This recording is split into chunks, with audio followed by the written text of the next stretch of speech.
Hold on. Okay, there's the mic. Yo. Okay. Welcome to the Juice and Pops show. Pops is currently chilling right now. We just got done watching the game together a little bit. I was kind of in here setting up the podcast. In the meantime, got a little bit for you guys. Don't got a whole lot, but got enough. We got a lot to ramble about, but I guess the best thing just to get into, right out the gate, I guess is just the Bears versus the Vikings, right? I guess we might as well just talk about the most recent thing and just get straight to it. So welcome to the Juice and Pop show at night, though.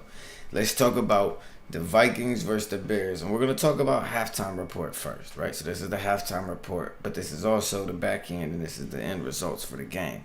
Now, the Bears did get the dub, but it wasn't looking as such. Now, let's rewind a little bit and talk about halftime. Going into halftime, it looked like Dobbs was flustered. It looked like Chicago was getting a little bit of pressure. It looked like Chicago's defensive coordinator was making a lot of defensive plays.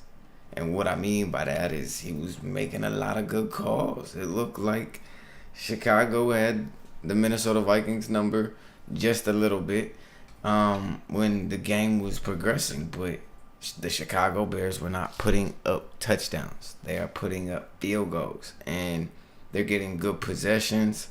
They're still not putting up points. So it makes me wonder sometimes, right, what's going on with Justin Fields? He played a good game, and especially if you're just going off at halftime. He played a good game at half. He didn't look bad, but he's just not finishing drives, and it's a consistency thing, but that also can be a team thing. It could be because it's a team game. There's 11 players on the offensive side of the ball, so it's not just going to one person as the blame. You guys can let me know how you feel about it, but I think Fields is still trying to develop, and I think Fields is still trying to learn. And also, understand that, he's trying to learn how to be the NFL quarterback. He's trying to learn how to be the guy for Chicago. He's trying to learn all these things. And he's also still trying to learn how to finish an NFL game out. And it's tough. But I would rather see this for Justin Fields than the struggling bus. I'd rather see this than the struggling bus all night long or all day long, depending upon if you play at 1 or at 4. But Chicago usually has, okay, let's go take the Greyhound. Let's go take the Greyhound and travel to wherever we got to travel to and play, right? That's how I'm looking at it.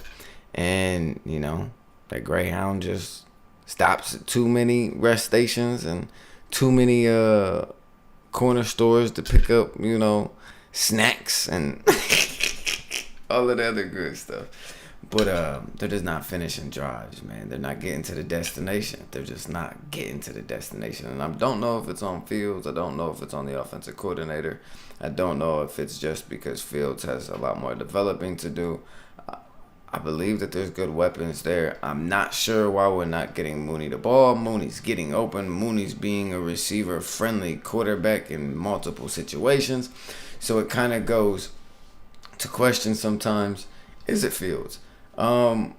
Do I feel like if Bagnett was in this game, that it would have been any different with the score? I feel like Bagnett could have put up 12 points with that Chicago Bears defense. I really do. But also Justin Fields had a statement drive to open up the game. No touchdown, but you get field goal points. Cool. That's phenomenal to see if you're a Chicago Bears fan, because you're not seeing the drive go dead.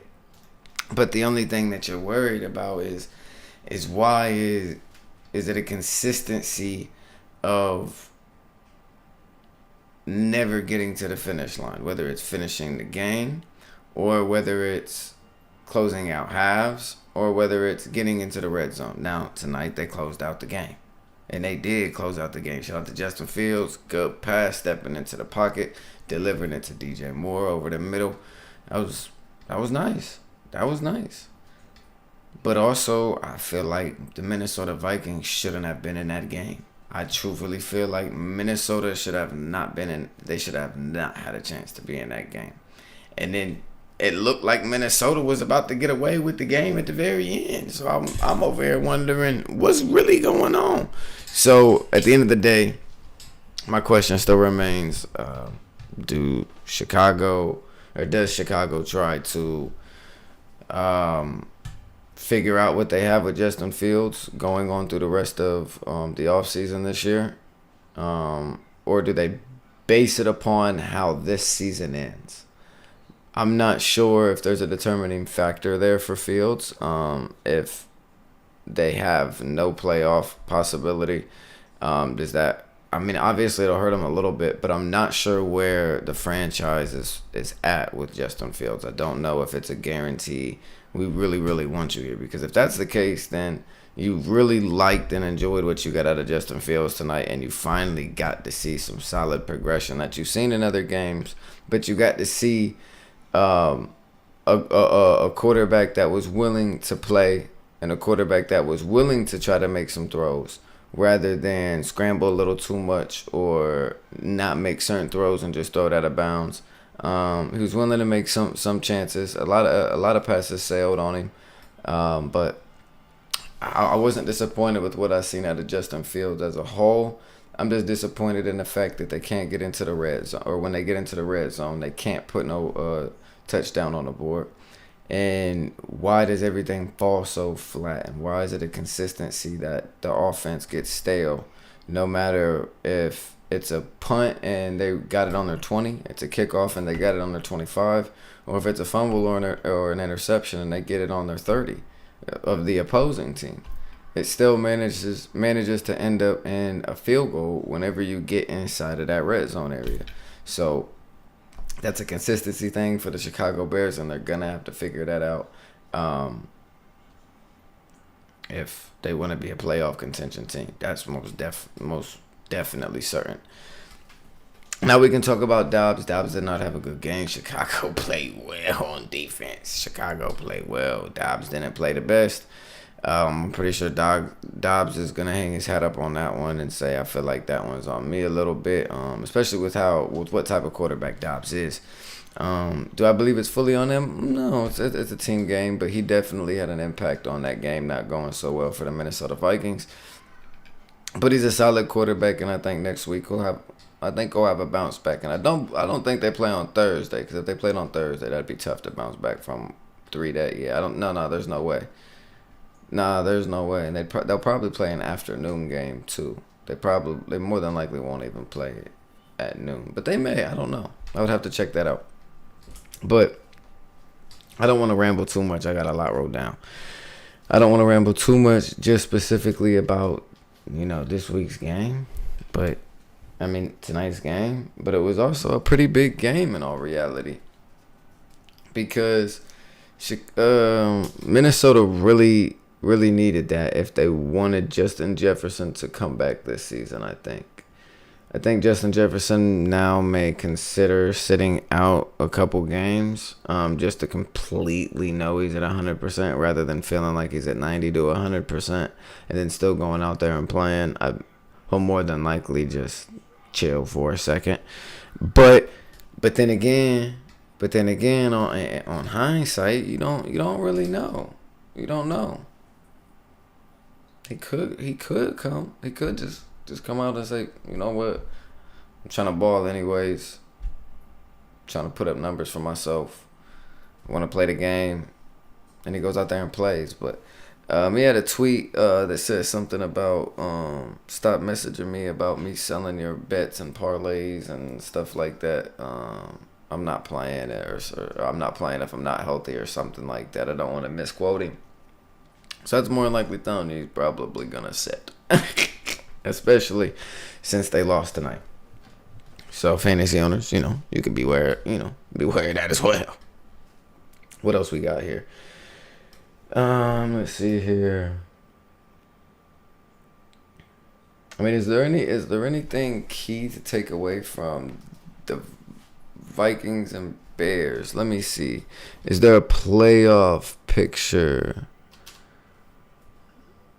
Let me double check this. Because I'm pretty sure the Bears are in playoff picture for Hunt.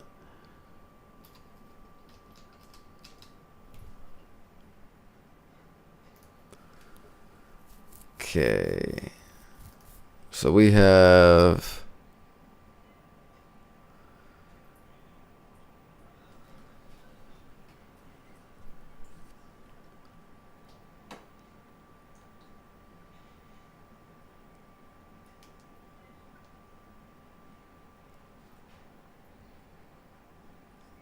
No, they're not. So they just, all that is the Bears are just hurting the Vikings playoff picture. Because, I mean, possibly, but they're on the bubble. That helps them.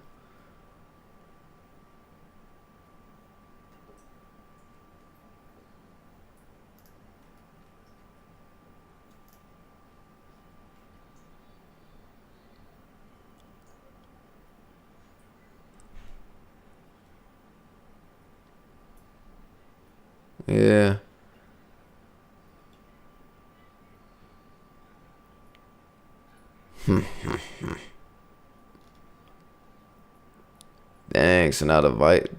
So the Vikings will have to come close to winning out. So Justin Jefferson may want to play. I don't know. I don't know. That's a tough and a sticky situation. If I'm Justin Jefferson, I'm probably debating what I'm doing depending upon what the circumstances of the team at the playoff picture is. I'm not sure if I'm doing anything else.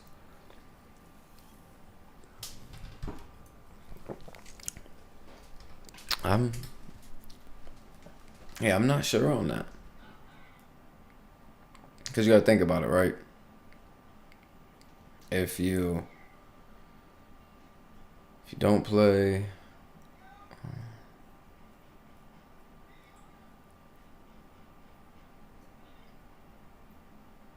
they got 6 more games, 7 more games. Yeah, so they should be back for at least 4 of them, I believe. They should be back for at least 4 games. If he at 100%, I would think. I mean, unless he's just not bouncing back from the injury as well as what he wanted to. Oh, I'm in the wrong category. Let me see. Okay, there we go. I had to change the category we were under. All right, let's talk about some other stuff, chat. Let's talk about some Week 12 news, little ramble session. Kind of just what we, had about the Bears versus the Vikings. Now, we can talk about. I kind of want to pop this image up, and I don't have it up, but we'll make it. It's already made. We'll use it though.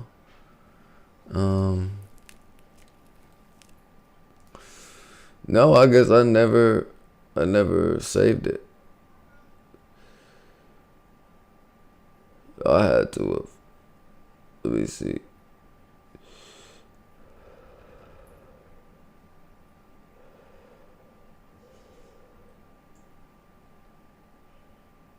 Yeah, it's right here.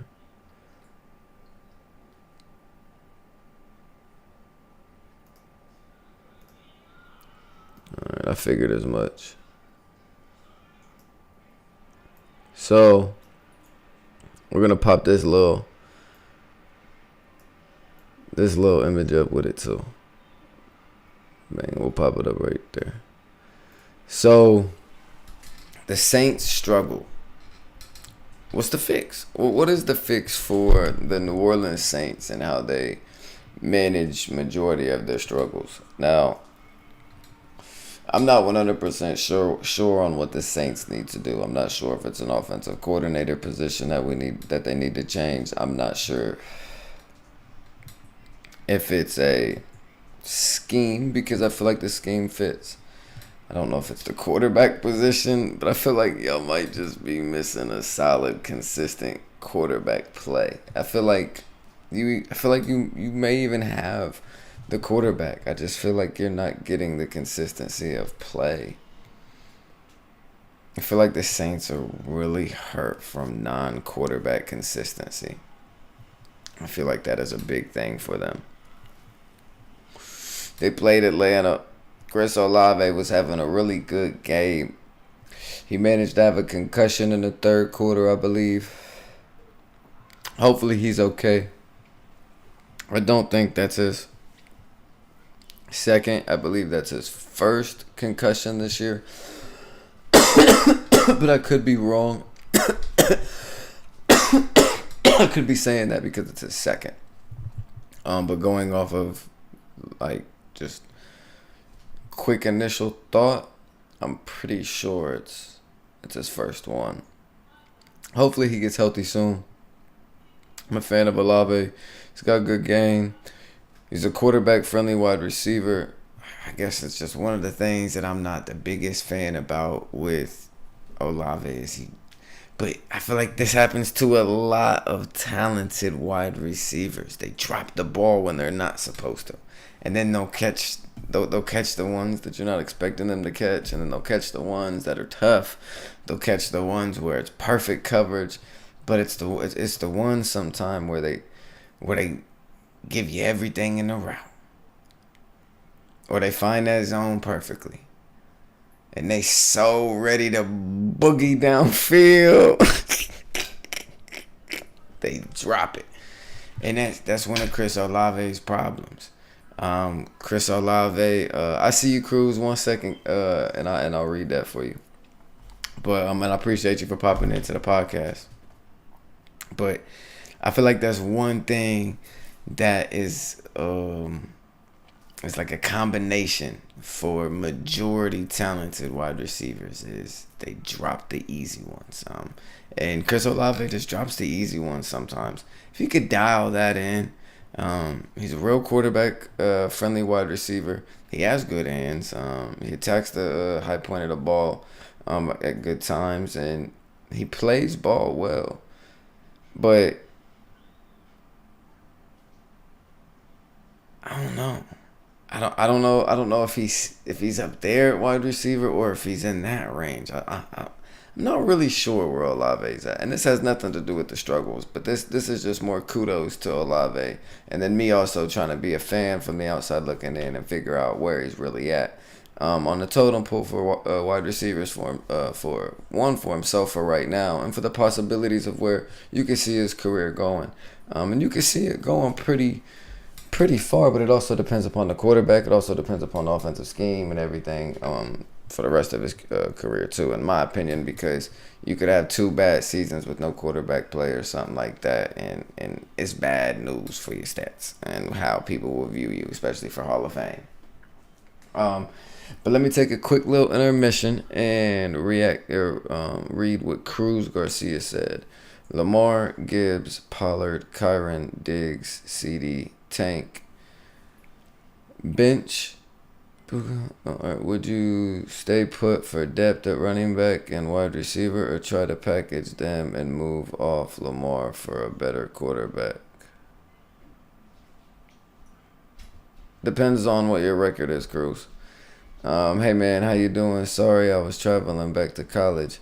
Hey, shout out to you, Rick, and hopefully college is good for you, big dog. But belated birthday. Hey, I appreciate that. I appreciate you on the happy late birthday, man. I appreciate that. Thank you. Appreciate you for popping in to the podcast too. We appreciate you. Pops ain't in the building right now, but he's in the building. He's just in the other room. He's chilling, doing his 1s and 2s right now. So.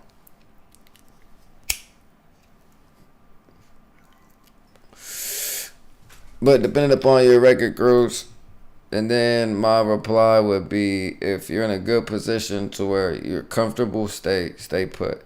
If you need to make a move, then you probably should make a move. And then I would package it depending upon what the other leagues,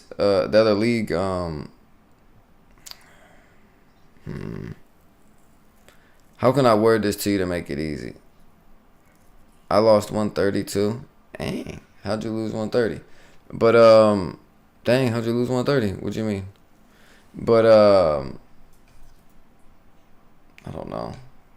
just break it down based upon the win-loss ratio on some teams, and if they're in a good position and they got a lot of something that they got a lot of depth, go after one of the higher up guys. They'll be willing to move them. Go after someone that's also trying to make a push, and then ask them what they want, and then build your trade off of what they want. And then so that way you know that you get them at like max value. So you're giving them exactly what they want. So now you can go after what you want. And then if what you want is a little bit less value to them, then you may be able to get extra. 117 and DJ Moore did his job.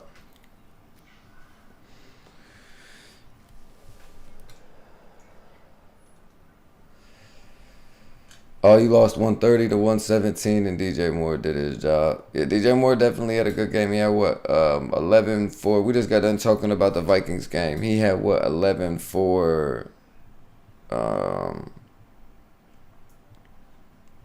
like 82 probably, or 85, something like that. Probably somewhere on there. Cause I think he had 10 for 78 at one point or something like that. I'm pretty sure.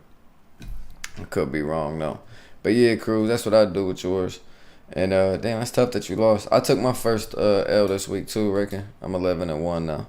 I only lost because I thought I moved up. So the Saints had a bye week last week. I moved up my Saints guys, and then for some reason, Alvin Kamara was my only Saints player that was starting this week. So like I had Chris Olave on my bench, which that didn't make no sense. I haven't had him on the bench all season, and I traded for him, so it doesn't even make sense why I would do that. But I ended up having him on the bench, so that ended up biting me in the butt. And then I had Pete Warner, which is my linebacker for the Saints. He ended up being on the bench as well, and he had a pretty good game. So I ended up taking a loss this week. I ended up losing on the Monday night game too. If the game would have ended in the start of the fourth quarter, I'd have won. But by the end of it, I ended up losing. So, but yeah, I'm 11-1 now, man.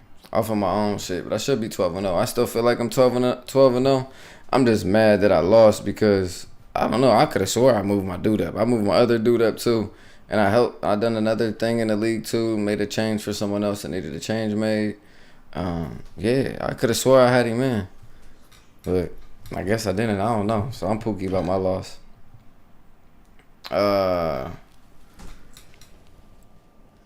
So you're in a keeper league. Traded a fourth and Chris Godwin for Tank Dell. It's not bad. It's not bad. He'll be like the main option for Stroud whenever Nico's like heavily double teamed and being like not just schemed around, but it's kind of like hunted for real because they're just making sure they keep a helmet on you, man. So whenever Nico gets focused on too much, Tank will get the ball a lot, especially in these last weeks. Like you'll see Tank's been developing a lot more when Nico got hurt.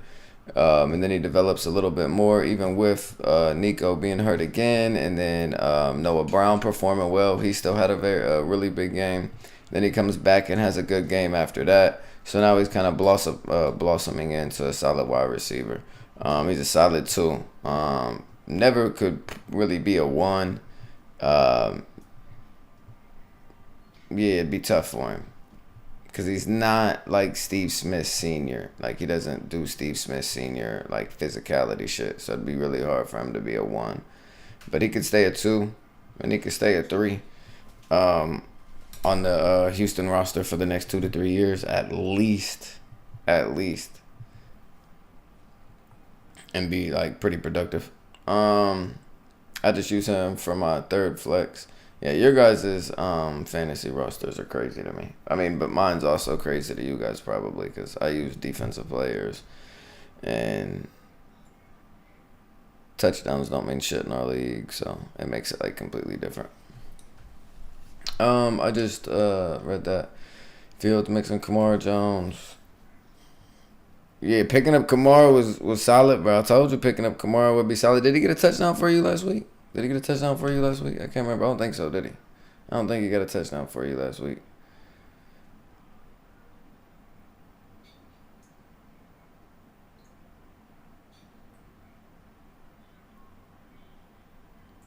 You nice where you at for real, I reckon. He gave you solid points, yeah. And if he'd have gotten the red zone, he'd have been a good ass hit for you. He a reception machine, yeah. Yes, sir. He had most targets out of running backs, besides McCaffrey and Eckler. Debatable.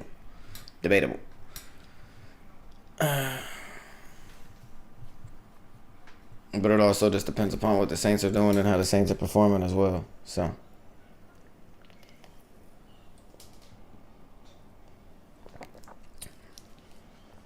But yeah, man, 11-1 this week. But okay. Lost to myself. I didn't even get beat. Pissed.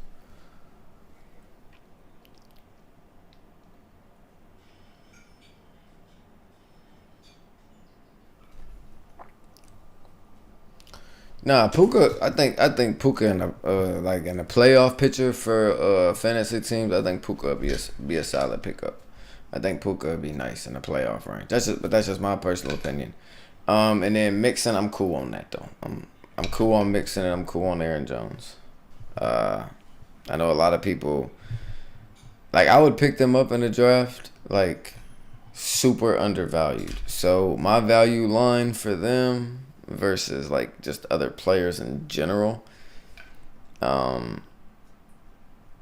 is tough. So they're down there pretty good. Even compared to a lot of number 2 wide receivers. I'm taking some number 2 wide receivers over both of those running backs for some circumstances. Especially if you got a lot of flex options and shit. Yeah. But then again, Mixon's a solid option, and he's just the number 1 running back, man. But I don't know. A lot of people are high on Mixon and Aaron Jones. I've never really cared for either one of the running backs, but that's just my personal opinion. Don't mean it's right. Got a lot of stuff on the pod to talk about too. I got a lot of stuff for you guys, man. I ain't gonna lie to you. We talking about random news. We talking about the Saints struggles. I forgot what we was talking about that. What y'all think the Saints struggles are, man? Y'all can let me know. I've already said what I thought that they were. I would just suggest that the Saints figure out how to offensively scheme drives for whatever quarterback they want to use. So if Derek Carr is going to be your quarterback and you just paid him that money, right? You just paid him all that money. All right, so we're going to use Derek Carr. Okay, now let's scheme up plays that we know, love, believe, everything that you want for Derek Carr to run. And let's run that. Let's stop. I don't know what it is because y'all be moving the ball so good, and then Derek Carr will just throw a pick or take a sack or 2 sacks for no reason, and then it's just damn. And there'll be sometimes when it's super obvious, Alvin Kamara is about to get the football. And those are the ones, go back and look at them on film. Those are the ones where he's getting smacked for a tackle for loss behind the line of scrimmage. That shit gets annoying to see, too. But I really don't know what the Saints' struggles are overall. I really just don't know how to pinpoint one exact thing to fix. But there's a couple of things that I think that you could fix and maybe help iron out how the game goes. The defense is solid. The defense is good. I don't know why we're not getting it done. I don't know why we're not getting it done. I really don't. And they're in the hunt. In the division. They gotta try to close out if the Saints really want to try to, because they got a good team. They got a solid roster. I know Marshawn Lattimore going down and being on IR hurts them really bad, especially for playoff hopes. But I mean, it's not like the defense still isn't there all around elsewhere, though. I don't know. Honey Badger's coming off of 2 interceptions. I believe he's coming off of 2 interceptions. I don't know. Y'all let me know what y'all think about the Saints and, how they fix their struggles. All right, there goes that little segment, so I can put that on the pod as a clip for you guys tomorrow.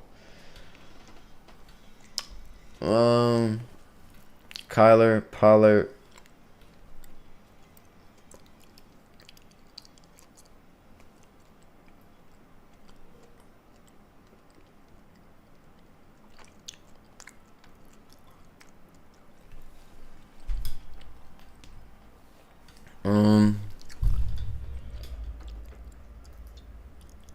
What's that? I want that one. I would say I like your quarterback over his. I mean, I don't like neither one of them, but Pollard and Gibbs. I like Pollard and Gibbs a little bit more than Kamara and Mixon or Kamara and Jones. But it's close, though.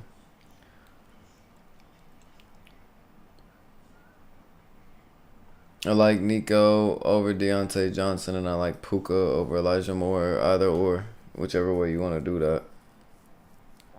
I like your tight end over his tight end, but he's going to start Brandon Ayuk for sure. But you probably going to start DJ Moore too, depending upon how your roster works. So that won't be too bad. That won't be terrible. That won't be a bad look. You have a decent game.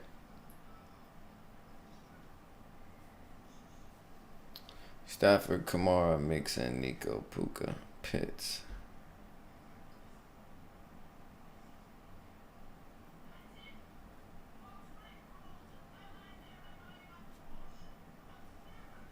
Probably the Cowboys defense. I mean, unless they're playing some super high powered offense. But I mean, if it's a league to where if they score 20, if they allow 21 points, but get 3 sacks and an interception, if that'll still score points, then go with the Cowboys for sure. They're gonna get a turnover. And they're gonna get at least 2 sacks. So if whatever 2 sacks and a turnover is gonna get you for sure. I don't know if I'm gonna get that out of the Colts defense.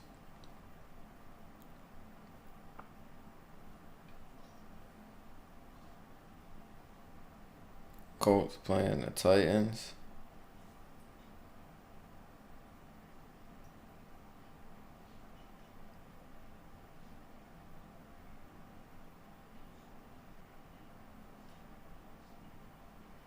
Probably, I'd go Cowboys, but for some reason the Titans ain't sounding too bad. But then again, I don't know. It just depends upon how your guys' defense is scored for real. The Titans aren't going to score many points. They'll probably score 21 points at best, more than likely. I mean, I don't know. They could score 24 points with the Colts and have a little back and forth game with Indianapolis. But yeah.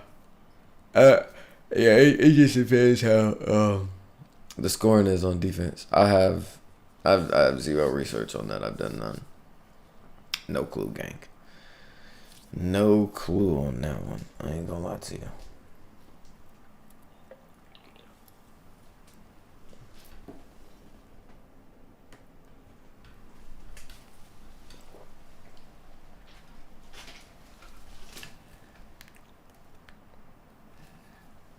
Alright, let me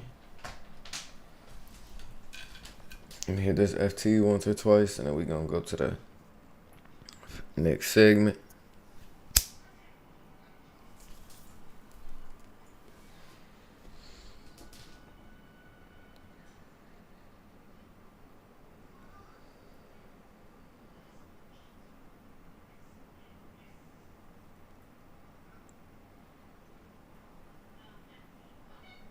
He said it's raps.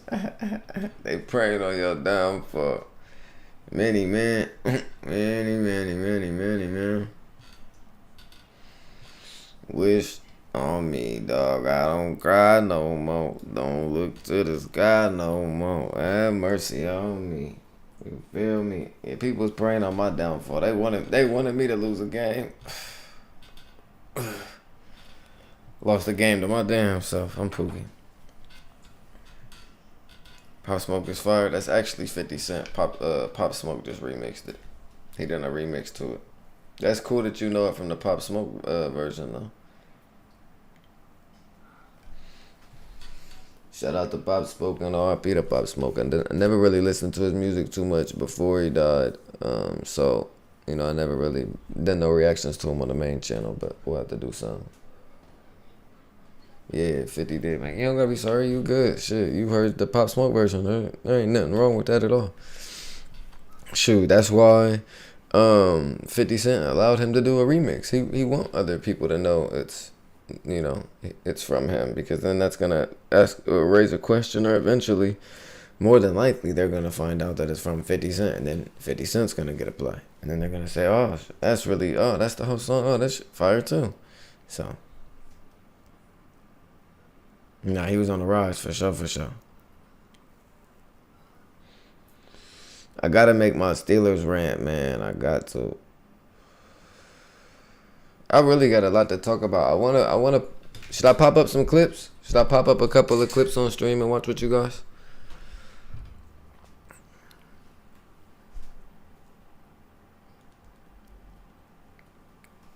Do a little actual podding. You know what I mean? Do a little bit of podding for real. Shout out to the 8 viewers though. I do appreciate you guys that popped in. There's only 2 people in there now, but it was 3 and 4. I do appreciate that though.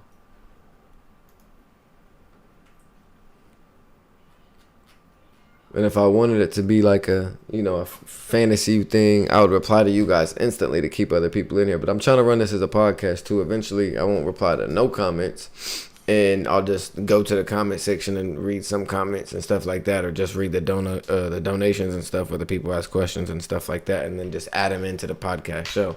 But I also know that I gotta build that, so that's why we're doing this like this now too.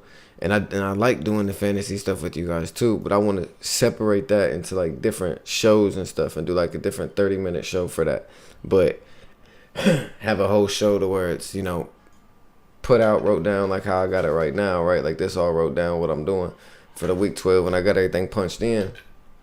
So I want to have a good production of everything too, to where everything looks cool for you guys. But I don't want to do like 10 minutes to talk about something, and then I do fantasy football replies, and then 10 seconds fantasy football replies, 10 seconds fantasy football replies. We won't ever grow that way, so I got to figure out how to do it right, but we're going to get there though. Right now, we just having fun with it. Right now, we just having fun with it. So I got that pulled up. I really don't want to show that. Let me pull this up. Oh, and shout out to the Nightcap for going live right now, for being live right now too. I'm sick, chat, cause man, I'm sick. I used to call my shit the Nightcap, Pookie. All right, now we gotta go here, and then all right.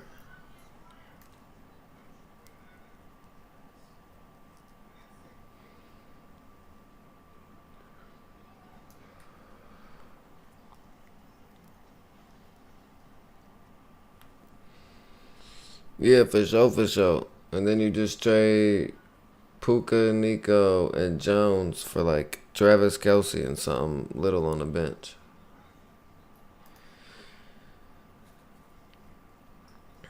Or just anything. Anything that you want for value. Anything that you feel gives you points on your active roster.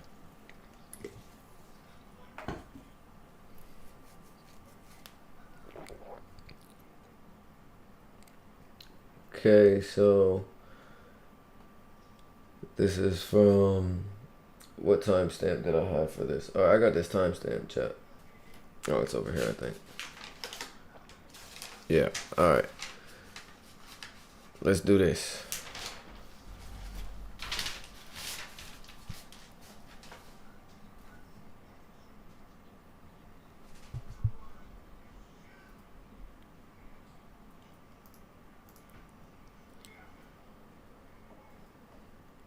Okay, what'd you ask me before we do the next segment?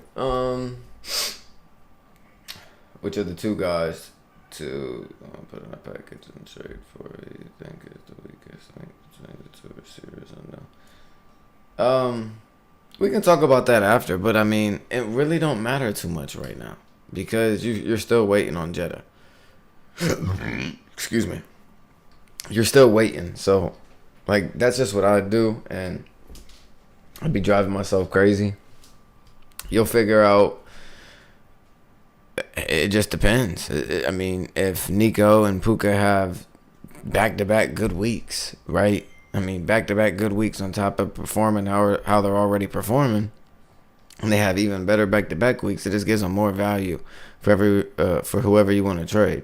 I'm a Nico fan. He's from Michigan. I drafted him from Michigan, but I like Puka a lot. Puka's a very quarterback-friendly wide receiver. He is nasty when it comes to that.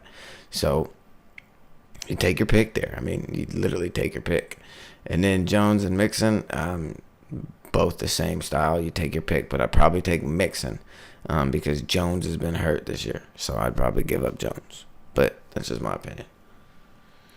If I had to do, that, that's probably how I'm rocking with it. That's probably how I'm rocking with it.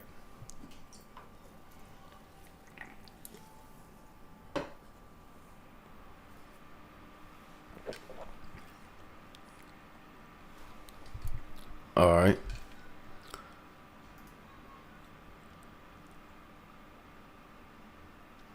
Go ahead and do your segment. Oh no, yeah, for sure. Appreciate you, but no, it's probably how I'm looking at it. It really, bro, it's really just it's really, I don't know, it's really like you wait them 2 weeks out and then see who has more value, and if you want to trade for a little bit more value, or it's really, it'll probably depend upon who you're trading and what they would rather have. Like, maybe you're trying to trade Nico, and then the person's like, well, I'd rather have Puka. And then you're like, okay, cool, take Puka. And you'd rather give up Puka anyways, or vice versa, Puka, and then you give up Nico, whatever the case is. You're probably going to have to go off whatever their value is for him, honest, like, more than likely. But I'm not 100% sure. So can Cam Newton play for an NFL roster right now, for an NFL team? That is the question. That is really... This is really $1 million question. And listen to me. It really is $1 million question. Can Cam Newton still play? Right. Now, I don't know. I don't know if he's got an arm. And we're gonna get into this other little section where he had an interview with a special guest, right? We're gonna plug that in a second. Right? But it wasn't on Funky Friday, but also shout out to Funky Friday. But hold on. So tell me why Cam Newton said, I don't mind being a backup quarterback, and still hasn't gotten an offer from a different team, right? That would be my question, right? Just an offer to come visit and come say hi, let me see what you're working with. Because my question is I don't know what Cam Newton has to offer right now. I don't know where the arm is, right? I don't know where the mind still is, and I believe that's probably better than what it's ever been. So, and back then it was okay, but it was really on the lower end of okay. But it was also because Cam Newton was put into a rush situation, and a rush situation, and a rust situation. But you're gonna say, oh, but he was drafted by the Carolina Panthers, yada yada yada. Fair. Look at the coordination, right? Look at the coaching staff, right? Make sure you look at everything else that's involved, because that has to do with how that quarterback is going to perform as well. So I'm not going to put everything on Cam Newton for not being able to dissect the defense how I believed he would be able to dissect the defense. Josh, I see you in the comments. 1 second, brother. I'm doing this segment real quick and I got you. But I really don't know if Cam Newton can play in the league. But I know dang well if I'm an NFL owner and I have a backup quarterback, the possibility that I'm going to sign Cam is pretty dang high if he can still play. So I'm going to bring him in just to see if he can still play. I may not even have to pick up a quarterback in the draft if Cam Newton can come play a year or two for me. I don't got to pick up a backup quarterback. What am I going to pick up a backup quarterback for? To see if I could develop him into a starting quarterback? No. I'll just keep this quarterback that I got now. Let's bring in Cam. Let's develop him some more. Let's teach him some camaraderie. Let's teach him some locker room. Let's teach him some fashion. Let's teach him some respect upon how you associate yourself now when you're in the NFL. There's so many things that Cam could help with on an NFL roster, in my opinion. But there's so many things that you don't have an answer to. I don't know if Cam is any of those things. I feel like he presented himself as such, and I feel like that was kind of the aura that you got, and I feel like it fell flat in certain moments for other things, but not for those things. And there's other things that Cam was also known for too, and he's also going to teach many of other teammates small little things here and there, just small little things. And he's also probably going to be how he is on social media, how he has been ever since he's been in the league. Joyful up to be around. So I'm just confused on why, as an NFL organization, we're just not bringing that in. All right. And I have been wondering that for a while. And shout out to Dan Patrick for being on Cam Newton's show, man. So shout out to Cam Newton. He had Dan Patrick on there. We're going to tap into a little interview. I got a couple of sections pulled out. Hopefully I'm allowed to use this. And if I'm not, I apologize. Please just hit the email in the description. Please don't give me a strike. I don't want to not be able to upload for 3 months. You know, I'd kind of like to upload, please. So just hit my email and tell me, hey, don't ever touch my content again. And respectfully, I'll never touch it again. That's all me. But anyways, let's tap in. All right, so I could do a little section real quick where I read some. Josh, would you trade Lamar, Hall, Keaton Mitchell, and Khalil Herbert for Keenan Allen and Justin Jefferson?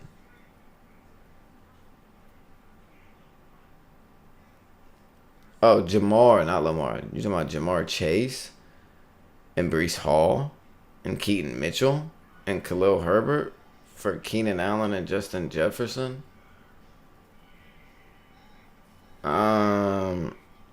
You're just swapping wide receivers, and then it's Keenan Allen for Breece Hall, Keaton Mitchell, and Khalil Herbert. I mean, it's not bad. 16 PPR, it's not bad. It's not bad.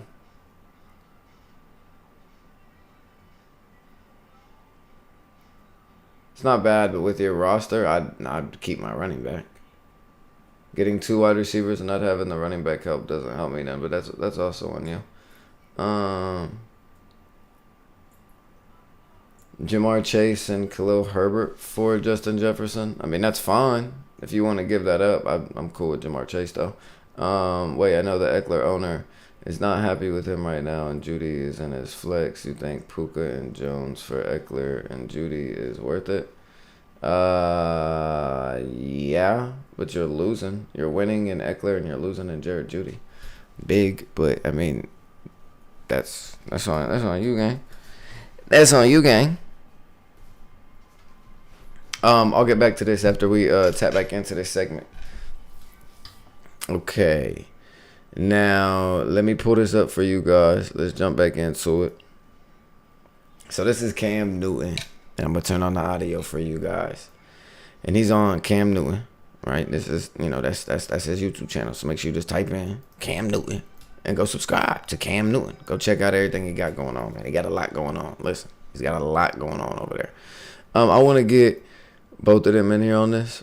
My bad. Let me move myself over just a little bit. Get him a little bit more respect here. My fault. Let me let them get in this camera shot a little bit more.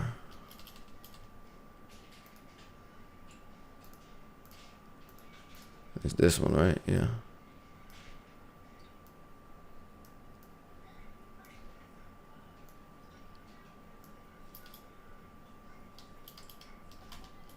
All right, Chad. I like that. All right, my bad. All right, let's get back to it.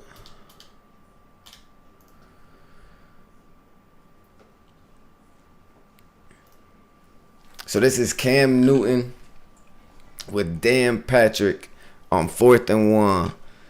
Let's tap in. segment. Thank you again for doing this. So many people have been asking me, Cam, when are you going back? Or even on your platform, how many teams have I reached out to?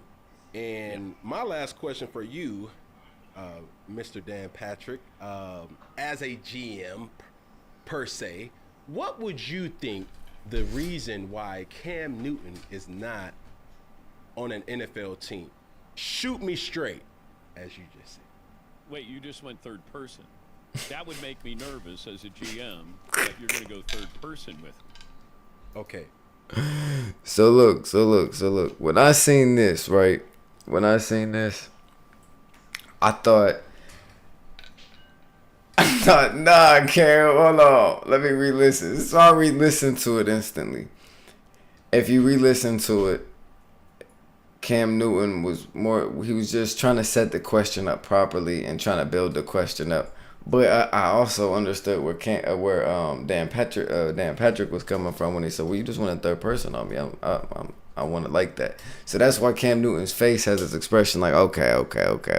Let me reword this for you. Well, let me ask you this way. And then he gets straight to it. How and why do you think I am not on an NFL roster right now? I think you're too big of a personality. If I'm bringing you in, I have to start you. I can't have you as a backup because everybody's going to... Now listen to what he says right here. This is so key. Bringing you in, I have to start you. I can't have you as a backup because everybody's going to ask constantly when the starting quarterback he's not successful, the camera's going to go to you. Post game, the coach is going to be asked, when are you going to play Cam? But I don't know how your arm is. I don't know how healthy you are. I thought of situational football. I did mention your name when Deshaun Watson went down. If I'm the Browns, I at least reach out and just see, gauge your interest. RG. I don't know how much I'm allowed to listen to, how much they're willing to let you guys witness, because make sure you guys check out Cam Newton most definitely on YouTube. Check out 4th and 1 and Funky Friday. I don't know how much I'm allowed to play this, but this is really good content and I want you guys to see this too. But the whole interview is really good, and the whole 4th and 1 28 minutes before this is fire too. And they did not.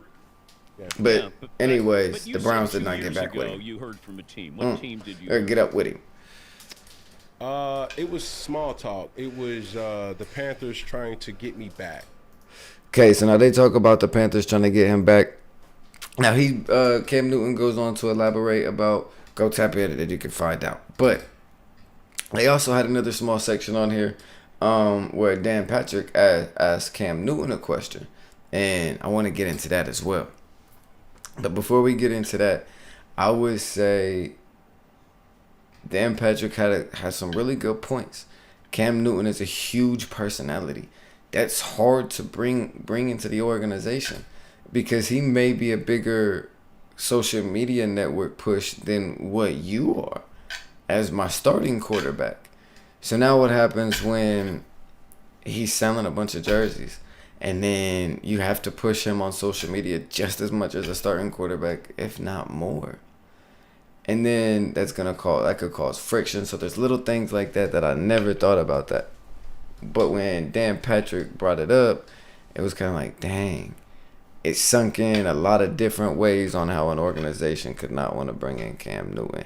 And that sucks because all you're doing is just being the best version of you, and it's still holding you back from doing something that you love or doing something that you want. But let's tap in. Actually, I also want to talk about this too. I also want to talk about this. He also said he doesn't know where his arm's at. I don't know where his arm's at. I mentioned that as well. But then Dan Patrick also said he doesn't want the quarterback that is the starting quarterback to have one bad game. Because if he has one bad game and it's in the beginning of the season or it's right after Cam Newton is signed, why are we not bringing? We just signed Cam. Why isn't Cam playing? What are we doing? Why is Cam not playing? Panic. What's going on? A million media questions about Cam Newton, and I don't want one of them. I'd rather just not have him on my roster. And that's how a lot of organizations are going to look at it. And it sucks. But it's just what happens. So let's tap into what Dan Patrick had to ask Cam Newton on 4th and 1. And they didn't know at that specific time Sam Darnold was there. And they, like I said, I've always came from the branch of shoot me straight. And how many teams do you think you could start for right now? Right now? If I gave you the off season to get ready, how many teams do you think that you could be a starter for? But honestly, that part right there, Dan, has not been in the equation. Every situation that I've been in, even with New England. Now look, Cam is gonna break down a little bit what I discussed in the front end of this on how not every situation's been the best situation, no matter how you want to look at it. But we're not gonna always talk about that, right? So the thing that we want to bring up a whole lot is you had a chance in the Super Bowl and that happened, and that is a huge fault on him for a lot of things, I believe. Because if that moment didn't happen, Cam Newton's looked at differently in the NFL. And then also, if his coordination, if his offensive coordination didn't have so many problems, then maybe that wouldn't have been a problem as well. But also, there's a lot of other quarterbacks that have had to go through certain things, not as much as what Cam Newton had to go through in a 6-year span, but pretty close to as much, and still performed phenomenally. But those are also some quarterbacks that may be considered as some of the best quarterbacks of all time. Now, is Cam Newton such? No. But could he have been a caliber of one of those quarterbacks? I don't know. I don't see why he couldn't have been a caliber or a quarterback of that caliber for a long duration, because he has probably the best physique for any quarterback. Or out of any quarterback that's ever played the game, he probably has the best stature for any quarterback. Like, if you were to build a quarterback, you're taking Cam Newton's physique, 110%. I mean, you may want Colin Kaepernick, but I'm pretty sure Cam's quite bigger than Colin. So yeah, I'm taking Cam, and Cam ran different too. So I know what the frame can hold, right? I know the frame's not fragile, so I know I'm good there. Yeah. I don't know. I'm bringing Cam in. I'm bringing Cam in. If I'm Washington, if I'm the Giants, if I'm New England, if I'm the Browns.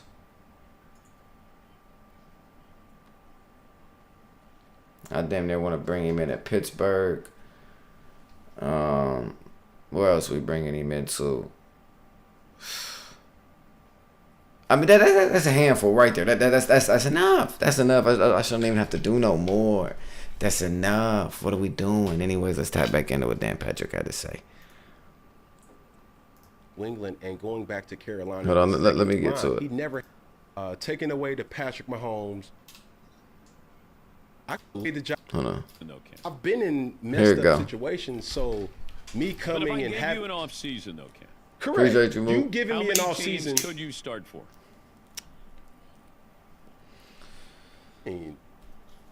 Taking away the Josh Allens, taking away the Patrick Mahomes, taking away the solidified guy franchise bases, I could compete with them all. Right? So that's like Washington, yeah. The Giants. And this Listen. I don't gotta play no more. I shouldn't have to play no more. I'm pretty sure we're kind of at the assumption that Cam is letting everyone know, hey, my arm's still good. Just bring me in and find out. It's not hard, right? Just call me up. Hey, Cam, you wanna come try out for the Cleveland Browns? I like DTR and I like PJ Walker, but I'm gonna allow you to compete for the backup position with PJ Walker. If we like what we see, you have the backup position against PJ Walker, and then we'll go from there. And that'll let him know he has more than an opportunity in the world to take a position and then go from there. Like, just give him like an option to where he doesn't have to say, but I still want a chance to be the starting quarterback. I'm not saying, hey, I'm going to be a diva. I'm not saying, hey, I want to come play the starting position right now, week 1. I'm just letting you know when it comes to practice, let me get a couple of reps, right? I don't gotta get team 1 reps. Just let me get let me get 4 or 5 reps with first team every blue moon, right, for the reliever. Just let me get a couple reps, see what I got. All right, but if you're gonna allow me to take the starting job or the backup job from PJ Walker, let me take that, and then I'll earn the first team reps. And then you start showing the quarterback coach what you got, and it ain't gonna take long for the quarterback coach to see. That's probably why a lot of teams ain't bringing him in, because they know they're more than likely gonna have to start Cam Newton. And I think a lot of teams are at the position to where they're not wanting to give money to Cam if he's wanting a certain amount of money, and then Cam end up taking the starting position from the teams that would end up picking him up. So it's a dilemma, I think, on if Cam Newton was to be picked up on an NFL roster. But also, then again, I have no idea. You guys can let me know what you guys think about it. But I'm not too sure on why Cam Newton isn't in the NFL. But there's a million reasons on why he couldn't be in. And I'm so far out of the loophole, I'd never know. I just hope Cam Newton can get back in a uniform if he wants to get back in one. Or at least get the opportunity to get back in one. I'm in that little section on that, chat. On that note. We're in that Cam Newton section like that. Moot, what up with you? Right, it's about if you are trying to win and not at the end of the day. Watson been a waste of money and time for Cleveland anyways. Yeah, I ain't going to, like, and this the other thing, like, I don't want to hype up Cam on the video and stuff like that and then downplay Deshaun Watson name while I'm hyping up Cam name. That's lame to me. You know, I'd just rather speak on Cam the whole time because that's what I'm speaking on. And then, you know, just kind of, you know, speak on the current situation. He hurt. He not playing. So we speaking on the other QBs type shit. And then you don't neglect what the other quarterbacks got going on and how they're performing. You just, you know, acknowledge, you know, to give them an opportunity type shit. That's what I tried to do at least. What you mean? No, I'm down. No, I'm saying that's just why I didn't bring up Deshaun Watson name in it. Because if I did that, then I was going to have to, you know, bring up $250 million. He ain't worth the money. That's for a different section. That ain't for this section. That ain't for hype it up, Cam. I'm going to let him be. I'm dead. But Browns management, I mean, they're not doing bad. They got a solid roster over there. I mean, it's every management. It can't just be the Browns. There's 32 other. There's 31 other teams besides the Browns. There's 32 total teams. I mean, eventually, it's one team has my hands itching like crazy. Eventually, there's one team that has to want to take a chance on him, right? But hey, I don't know. Maybe it's not. I don't know. Maybe it's not worth it.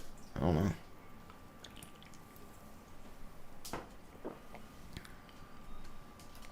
All right, what else I got for y'all? Okay. So, I want to show you guys this. Let's go to the half screen real quick, man. Now, Deontay Johnson had this to say. Okay. And I'm not cutting on Deontay Johnson at all for this, but I'm just saying. No, wrong joint. I'm just saying Deontay Johnson had this to say after he watched the fumble bounce in his face. Now, if you look, it looked like he was just looking completely away or like looking in the stands for a second. And while the play's going on and you're doing that, I have no idea. But he says that he didn't see the ball or something like that. Say it again? Nah, I didn't see it. I was just doing what I do at that time, block or whatever it is. Do you feel like you were taking more shots? Now, when this is the only thing that concerns me. When he says, yeah, I was just trying to block or whatever it is. The Pittsburgh Steelers are a blocking team. I'm a Steelers fan. We block as wide receivers. We know at least 10 to 30 times a game, you might be blocking, depending upon your position. Depending upon your stylistic or wide receiver. But if you're DJ, you blocking what? 12, 15, 16, 17 times a game? Come on, bruh. Come on. First of all, he walks to the line. Doesn't even put.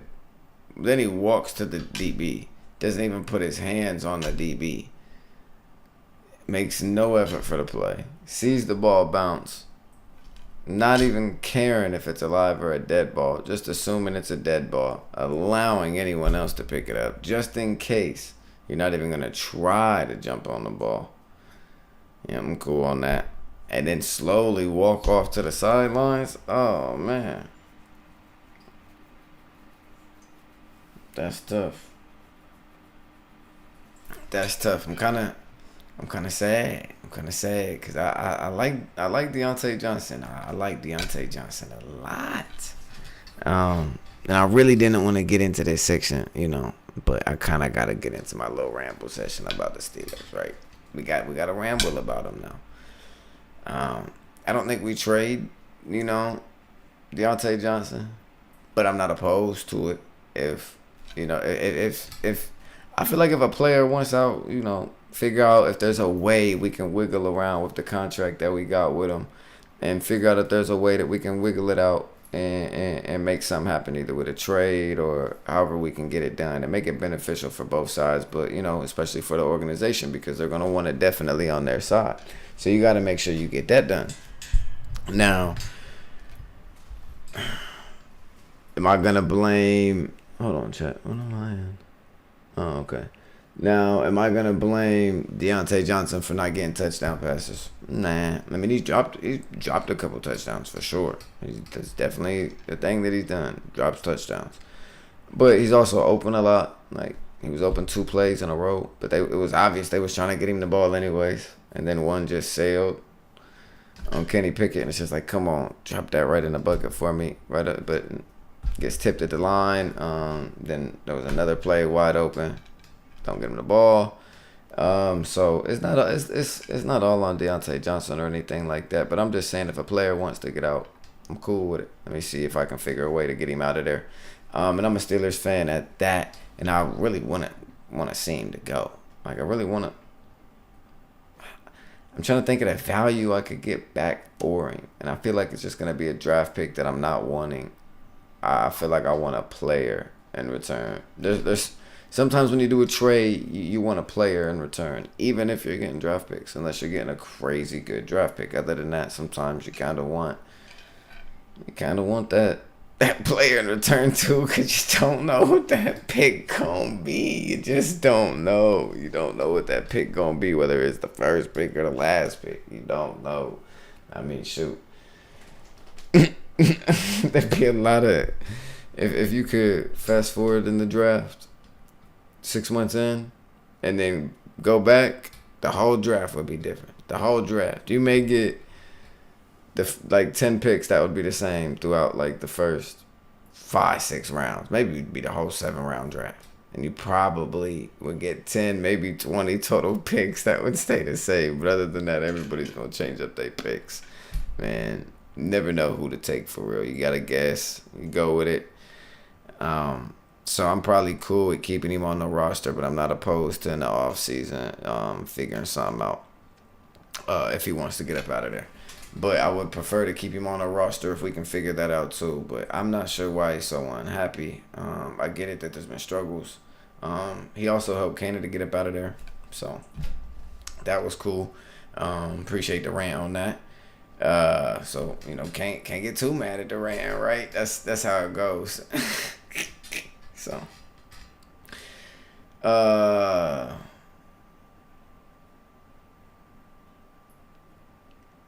that's fair. Someone just commented named Ooga Boog and said that's why you need good scouts. And that's fair. You need good scouts, but good scouts are also wrong, and also there's a new good scout every year. There's a new good scout every year. But also, this is the other thing. Usually scouts have been scouting for a long, long time. And I'm talking about decades. That's usually how scouting works. Scouting is usually someone that's pretty good at their job. They usually can, a lot of times they can go, the really good ones can notice within a quarter of a game, or not even have to have a full quarter of a game to know. And then some, they'll take a half or they'll take a whole game. Some will take a couple games to see. So yeah, that's a good standpoint. That's a good standpoint. I like the Steelers facility with the picks, but I still don't see the Steelers getting proper value for Deontay. I don't see this. I don't see it. I just don't see it, because I'm wanting a 2. I'm wanting a 2, and I'm wanting a decent one too. I'm wanting a decent 2. And if I can't get a decent 2, I'm wanting something. 3rd, cool. Need a player. Need somebody. Nope. He's on your bench. Nope. I need one of your starters. You know what I mean? Need a player like that. So, yeah, because I don't want to get a pick and then a rotational guy for Deontay either. I wouldn't be opposed to go getting a really, really, really, really good corner, though. I wouldn't be opposed to that. But then Marcus Peters just got cut from the Baltimore Ravens. So that could be our little problem fixer right there. Just go pick that up. Hey, Peter, you trying to come play real quick? Yeah, last couple games on the back end of the season. We got a little playoff push to make. We in the hunt. Yep, 2nd division. Yep. Kind of like 3rd, though. Everybody up here, though. It's a little bumpy. Oh, you trying to come play? All right, cool. Boom. Get him on the roster. Now he come play. But Marcus Peters may not even start. Patrick Peterson may start the entire time. But it'll still get some competition in the room. Maybe it'll make Pat P play a little bit better. And if Pat P don't start playing a little bit better, then Marcus Peters can start playing some ball for the Pittsburgh Steelers. I'm not mad at that. Trust his eyes. That's cool with me. Just don't give up. Just don't get killed. Just don't get killed. Just don't get killed, please. Please don't give up 150 yards. Please don't do it. Please. How long's Minka out right now? I don't even know how long Minka's out right now. Yeah, see? That get a little dangerous because Minka's not in. Yeah. Backup play good. Backup play good for Minka. Backup play well for Minka as well, actually. We got Cameron Hayward back, so that's nice. Him and Deontay Johnson was getting into it though. On the sideline during the game. So I don't know. I'm hoping there's not too much going on with that, but then again, you never know. Shoot, as a Steelers fan, don't try to hang on to no wide receiver over here on this team. Please don't do it. I promise you. The minute you think you got a wide receiver for a little bit, gone. Promise you. We may keep a running back every blue moon, but as a Steelers fan, you best believe for some reason that wide receiver's not gonna stay on our roster, man. But yeah. Steelers. Ben is gone. Deal with it. What do you mean? Didn't I say nothing about Big Ben? Y'all dished him for years. Kind of, but not really. But it could have also been Canada. Even though he was the toughest quarterback for a decade. He was one of the toughest quarterbacks for a very long time. I'll give you that. For sure. Big Ben got busy. And Big Ben took some licks. Big Ben took a lot of licks. Big Ben will take a lick from your biggest D tackle. Man, what? Man. Hey, bro, I tried to wrap him. Hey, bro, he hard to tackle after the game. He's just a big boy. I ain't gonna lie to you. Big Ben was a tough. Yeah, he was a tough ass quarterback for sure. Him. Drew Brees was tough too. Drew Brees was injured and he still played for a long time. Drew Brees was tough, man. Drew Brees was tough because you gotta understand, you don't gotta be tough on the field just to be hurt and still playing all of the time. Like, that's tough in its own right there. They're just different kind of toughnesses. But yeah, Big Ben was a tough motherfucker for a minute. Kenny tough too though. Kenny cool. Kenny cool. I like what I'm getting out of Kenny. I'm not mad at it, and I'm not upset at it. But Kenny has a lot of progression to make. I'm cool with Canada being out. We just snapped a 58 game, streak of not having 400 yards. We just had our first 400 yard offense game in 58 games. That's years. If y'all ain't thought about that.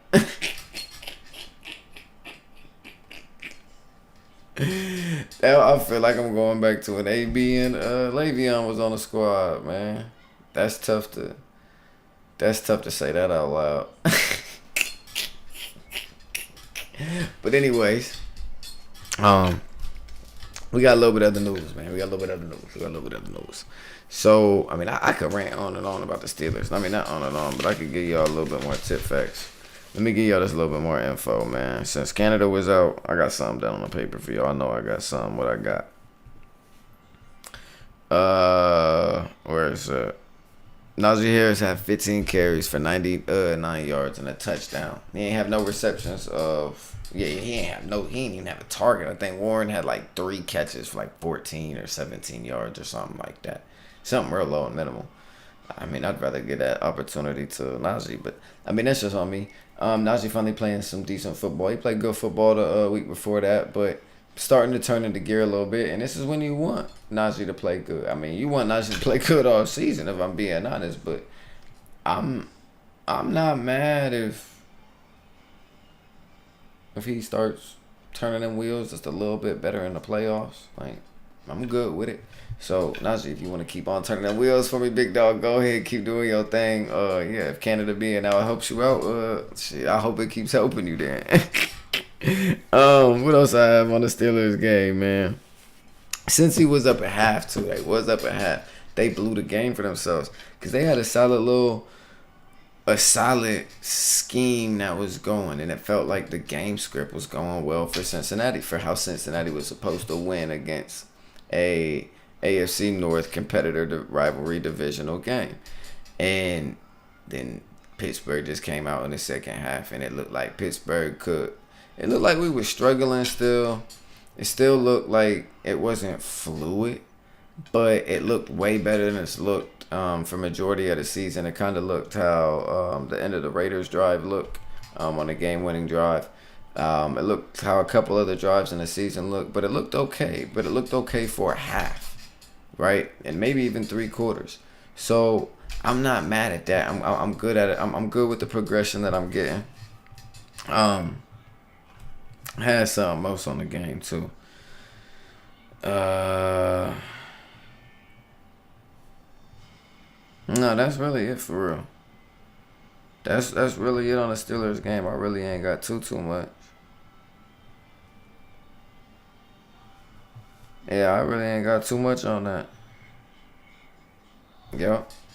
I'm looking at all my little notes. I got a couple of little things I could say, but I'm gonna say that for something else. But I'm happy with what I'm getting out of Pittsburgh right now. Playing a lot better than what we were playing last year. So that's got to account for something, and to a lot of people, it won't account for nothing. So who cares? Breeze had an O-line that Ben never had. Stafford would have been top 5 all time if he had an O-line. Oh, man. He had a solid... His O-line wasn't the best, but his O-line was decent. But he definitely did Calvin Johnson wrong. He definitely could have played better for Calvin Johnson, though. Let's not act like that. Now, I don't know about Cam Newton being MVP 3 years in a row.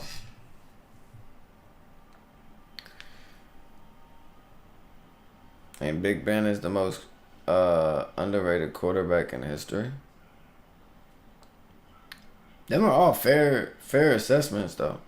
I ain't mad at none of them. I ain't mad at none of those assessments.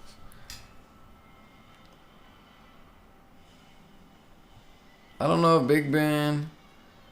It'll probably be like Big Ben, Phillip Rivers,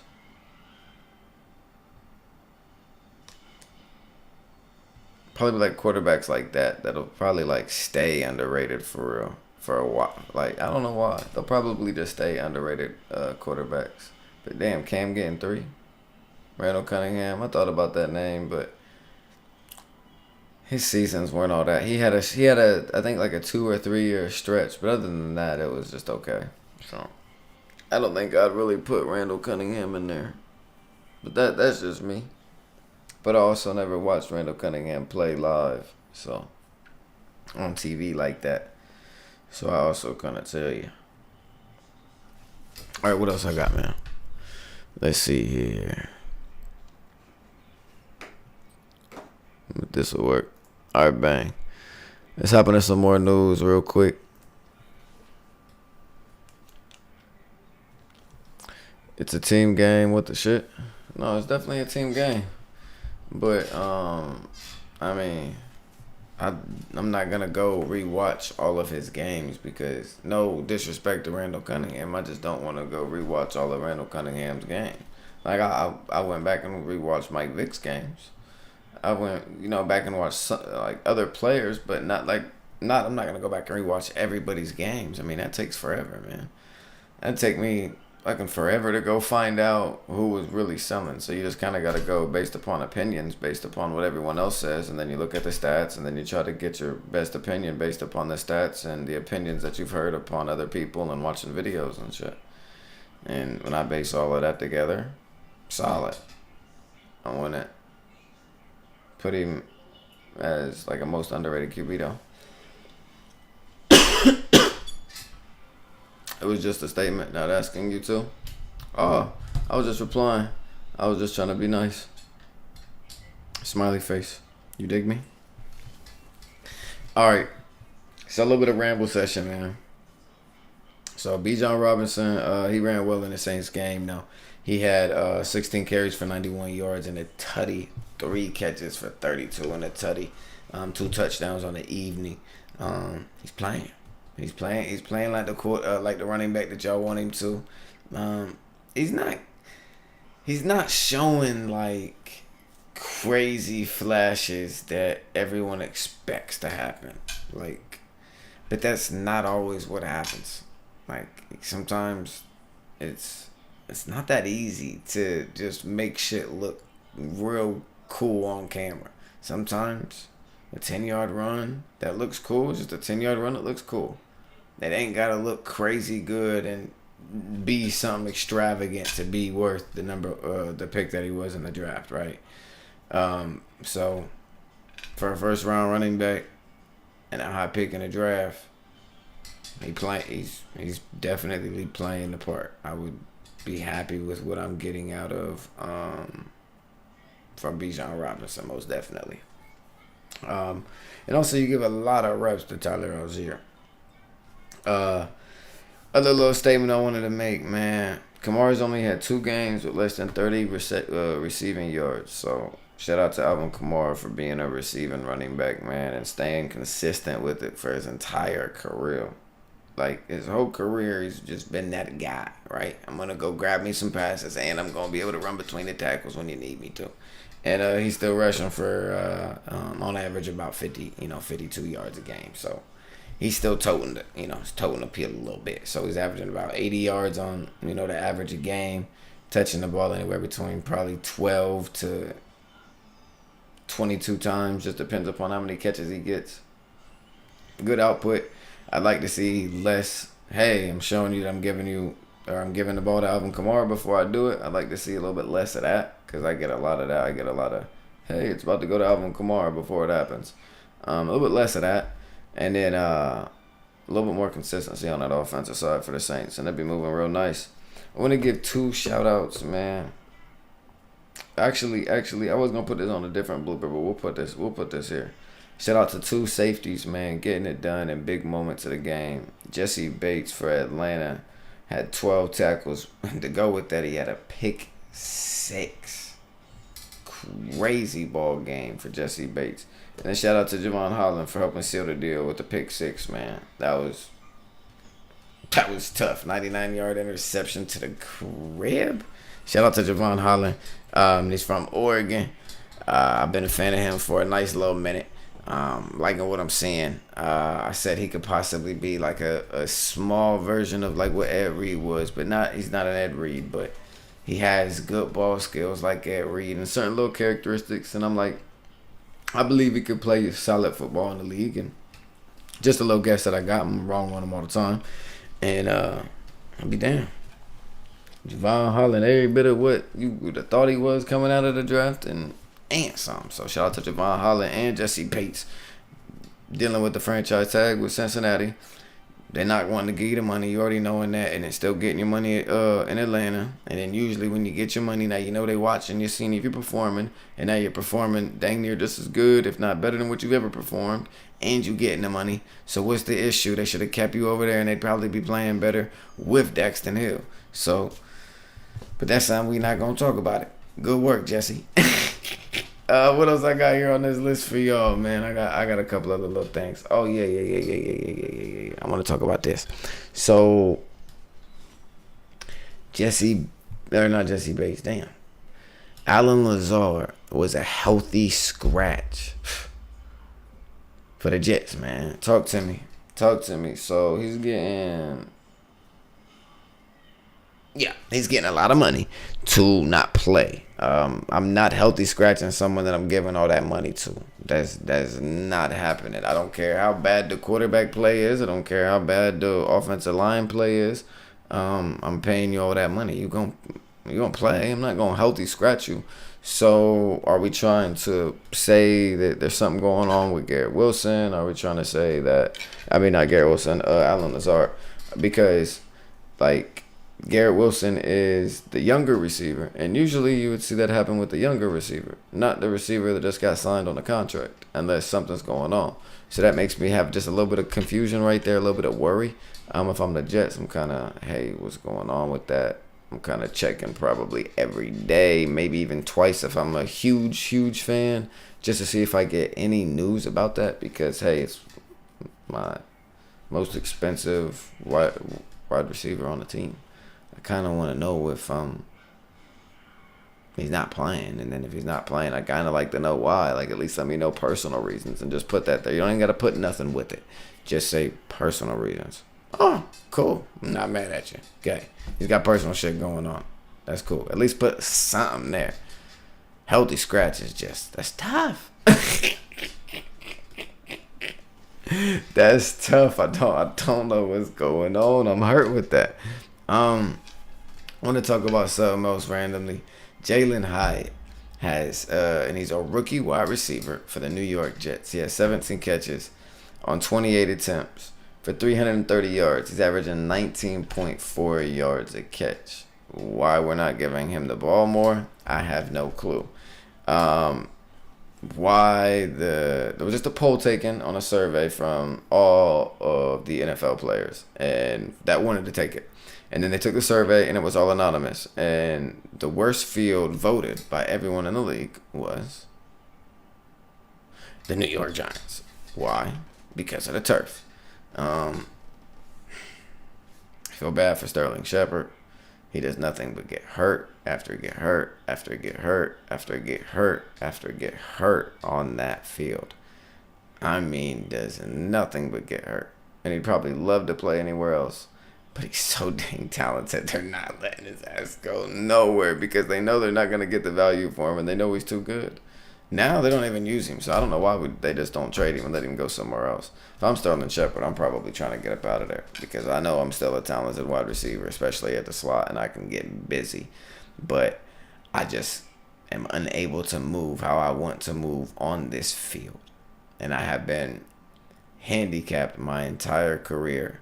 And not only when I'm in because of my injuries, but I'm handicapped when I play the game. I am scared. I can't even play comfortable.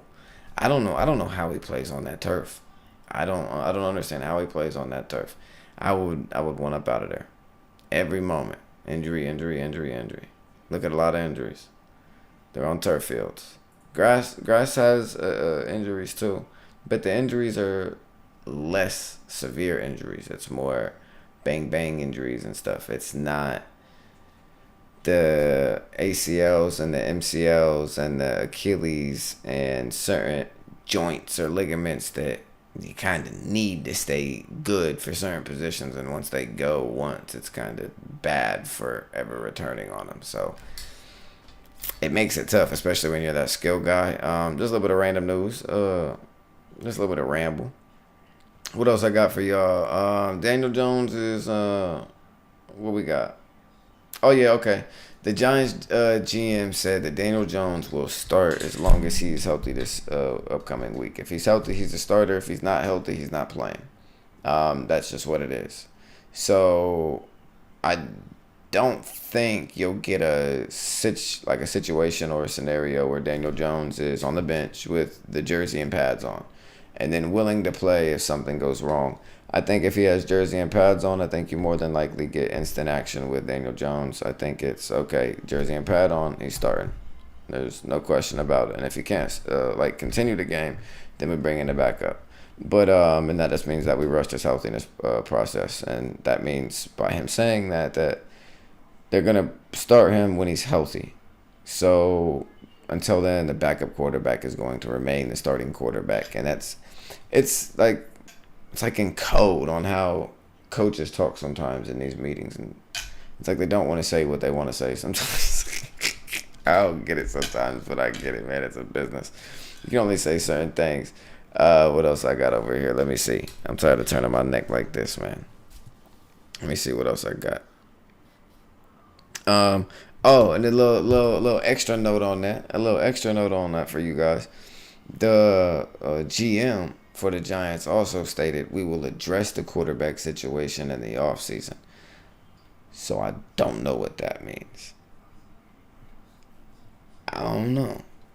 I don't know what adding that in on that type of question. I don't know what that means. I don't know what that does for your team. I don't know. It's just a question that I'd ask. Anyways, Mac Jones got replaced by Bailey Zappi. Halftime. You're up out of there. I don't think Mac Jones will start this game. Yes, New England did lose, but they had a chance to win. Ball game, field goal. I can't remember if it was for overtime or for the game. I can't remember, one of the two. I think it was for game, though, I'm pretty sure. Shanked it to the left. I do remember it was a shank to the left, though. I do remember that. Because I was watching the game and I was writing stuff down. I was going to be, have a little 1-2 for Bailey, for getting a dub one time. But, yeah, Zappy ain't come through for me. Or not even for me. I wasn't rooting for it, but I was just rooting for him to, play good. Him or Mac Jones. I really don't care who plays good. I just want somebody to play good. I like seeing good ball. What else we got?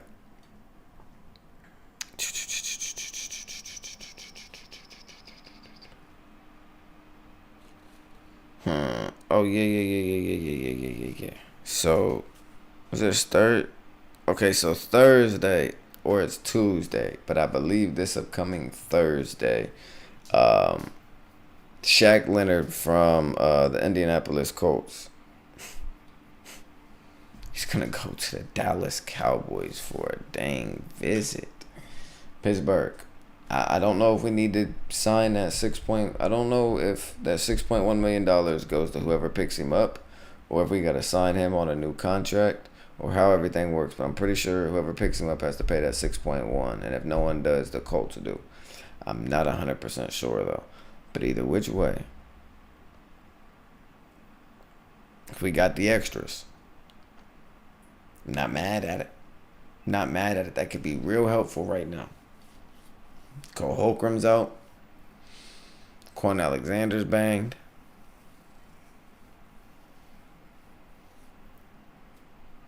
We're a defensive team. Mink is hurt. Could use it. I'm just saying we could use it. And definitely not Dallas though. But hey, if Dallas picks him up, he gonna be a tackle machine. I ain't gonna lie. And Bell just got injured for Dallas. Hopefully he gets healthy soon. I'm not sure on his injuries, and I'm not sure how hurt he is. But more than likely, if he's injured pretty good, then I could see them giving him a decent little check just to come play, or taking that or whatever. I don't know. I could see Jerry Jones spending that $6.1 million to bring him in. I really could. I really could. I don't know. Y'all gotta let me know what y'all think about that one. Cause I don't, I don't really know too much how I feel about that. How long we been running the show for?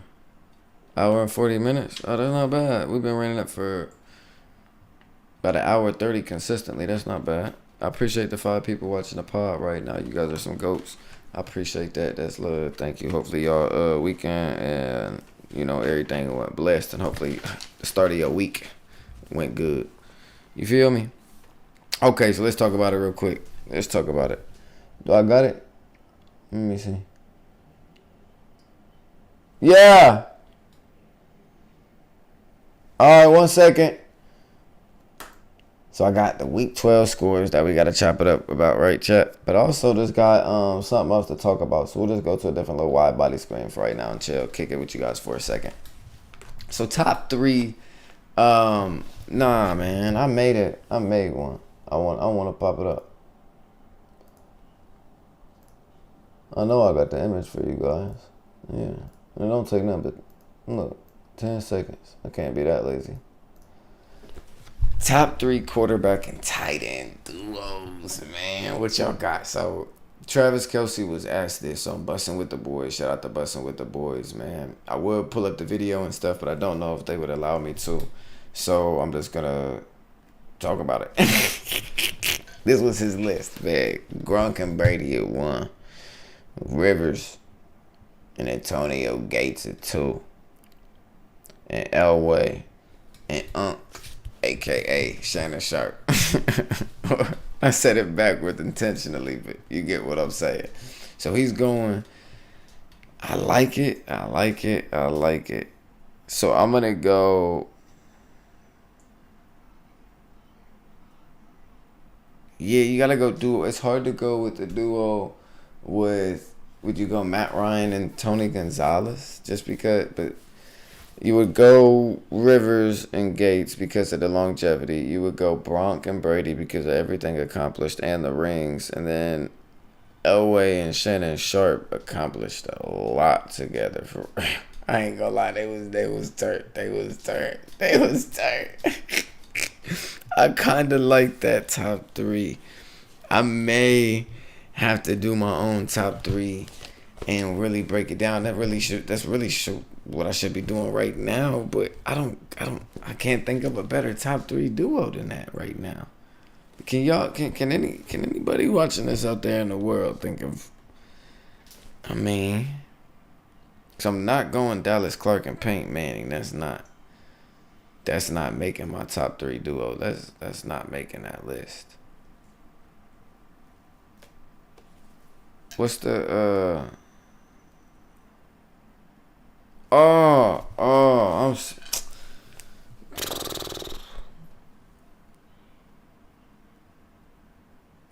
my list might be Gronk and Brady,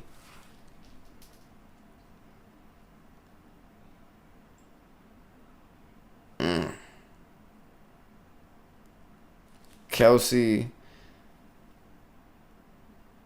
and Mahomes, and then probably Rivers and Antonio Gates, because all of the damn touchdowns with Gates. But I'm more of a Shannon Sharp style of offense, though. That's what I'm wanting out of my tight end. But that's no disrespect to Antonio Gates. But then again, I don't know. Antonio Gates was like that too, though. I don't know. I can't think of a top 3 for you guys. I really can't. Listen, I'm about to go take a little 1 minute intermission. I'll be right back, chat.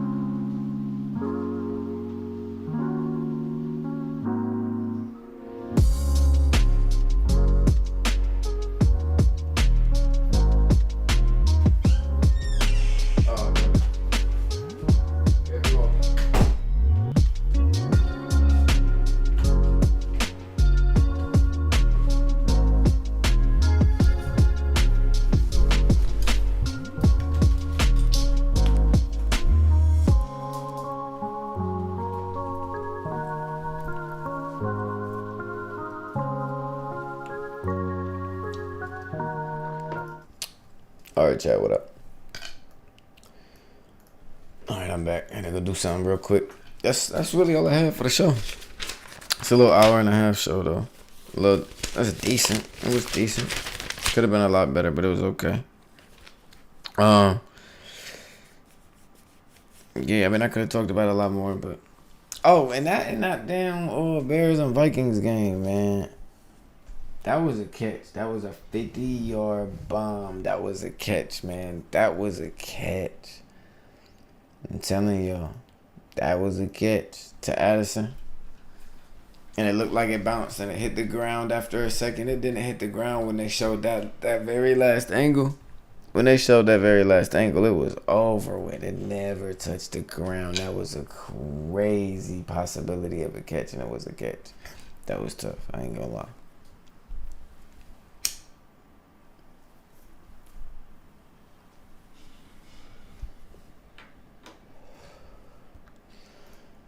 A little cigar action. Let's see. Is there anything that I know that I can pull up?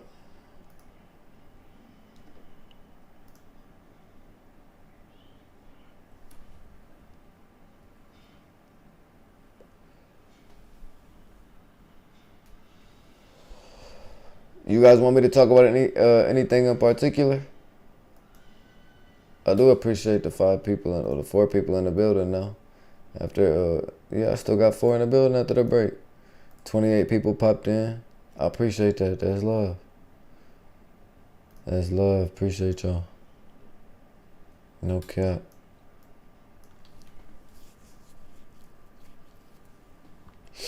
What y'all want,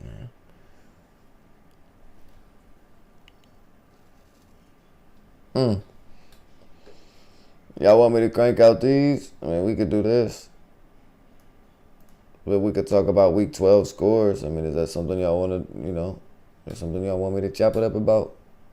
Since we got the heads in the building, might as well keep it rolling, right? Might as well keep it rolling. Let's do it.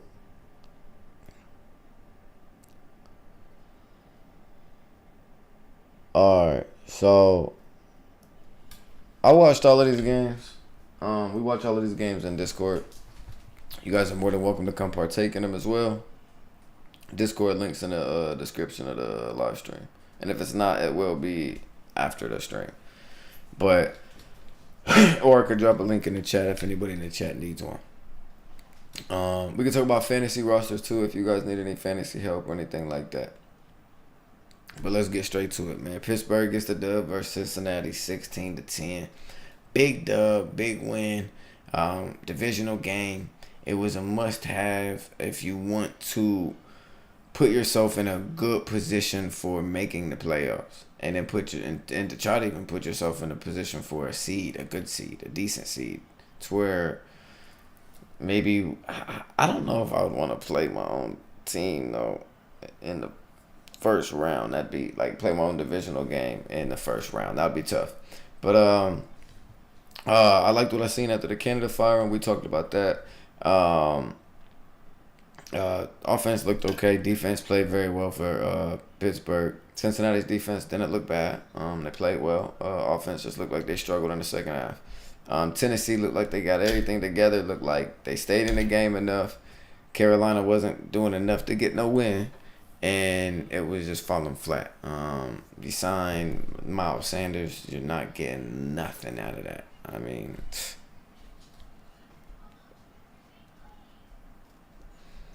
I don't know about you guys, but I'm not paying that much money for my running back to be sitting on the bench unless he really just isn't that good. Y'all got to figure it out or something. Tennessee gets the dub. Colts beat Tampa Bay 27-20. Big first quarter. Big first quarter for the Colts. Helped them out a lot. They ended up getting a dub. Jonathan Taylor played well. Gardner Minshew played well. Didn't play. Neither one of the teams really played bad. Baker made some good throws. Baker made a couple. I think he had 1 or 2 scrambles. And they were big scrambles too. I know he had 1 big scramble for sure. I'm pretty sure he had 2, or maybe I'm remembering a different game. but I'm pretty sure he had 2 big scrambles either on a second down and a third or 2 third downs. But the Colts ended up, I think, having a game-winning drive and winning, or I could be wrong on that game. We jumped to the Giants versus the Patriots, 10-7 ball game. Good ball game there, but it's only being a good ball game because both teams don't got no offense. So that's kind of what you get out of that. Does Bill Belichick get fired this offseason? That's a video that I can make later on, but as of right now, that's not a video that I'm prepared for, or a segment that I'm prepared for. Jacksonville versus Houston. Now this was a good game. This was a good one. Jacksonville got it done, 24-21. Houston just didn't put up no points in the first quarter. They scored 7 in all in all the remaining quarters. But Jacksonville just scoring in every quarter helped them win the ball game. They just moved the ball in every quarter to put up points, and sometimes that consistency of point scoring can help get you the dub. It was a nice little shootout in between Trevor Lawrence and Stroud. I like what I'm seeing out of Stroud. Stroud's playing great ball. He's making Houston look like they play football. I don't think people expected Houston to go 6-5 at this point. But I think everyone, so during the draft, and he gets drafted, you're like, oh, they could go 6-5 at this point. But then when, the season actually comes around and then you see all these other teams playing and stuff, then you're like, oh, okay. We're more around 3 or 4 wins, right, around this time. To be at 6, maybe 5, but to be at 6 wins right now and to be above 500, CJ Stroud is balling for y'all. Linebackers are playing well. Jalen Petrie's finally playing well for you guys. Wide receivers are playing phenomenal. Noah Brown, great pickup. It's looking like it's working out okay over there. I wonder what a Houston team would look like in the playoffs. I don't know.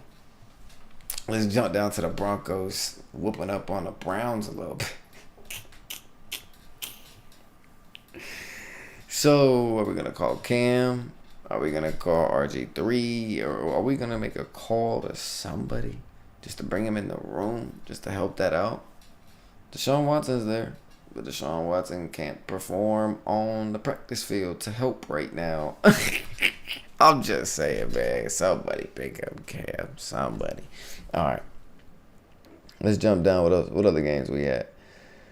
Oh, yeah, the Rams put a spanking on Arizona. Does Arizona go after a new quarterback this year? I don't know. I would assume so, probably, though. Or do they try to trade Kyler? I'm an Arizona fan. What do I want? I think I've seen everything Kyler Murray has to offer. And I've seen one of the best wide receivers one up out of there. I'm good. I think I want a QB. And I think I trade Kyler for as much value as I can get. Yep, I'm cool with that. But that's just me. Shout out to the Rams for getting a dub.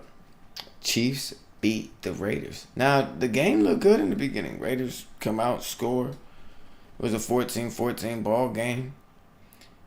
Then the Chiefs just scored in the fourth quarter, and the Raiders just couldn't get nothing going in the fourth quarter, and they couldn't put up no points.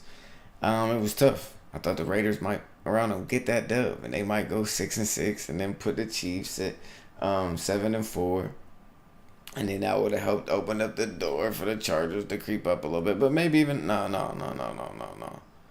Yeah, no.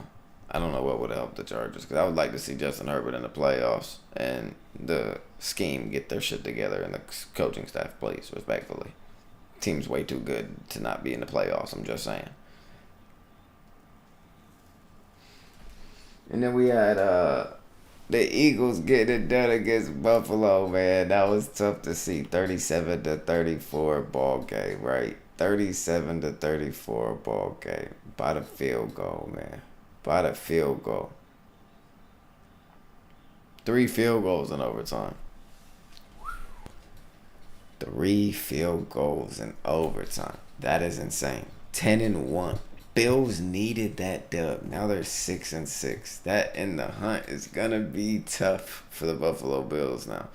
They're gonna have to win and then possibly hope for a loss. So if you're a Buffalo Bills fan, you're stressed. You are stressed, to say the very least. Let's talk about the Thursday night Thanksgiving games real quick. There really ain't too much to talk about, man. The 49ers beat up on the Seahawks. The Cowboys beat up on the Washington Commanders. And then the Packers and Lions had a solid game. And then the Packers ended up getting a dub. But it was really that 20 points in the first quarter. That big jump out lead for the Packers on Detroit. I watched this game too, and I can't remember how this happened. Hold on. I kind of want to go to the box score.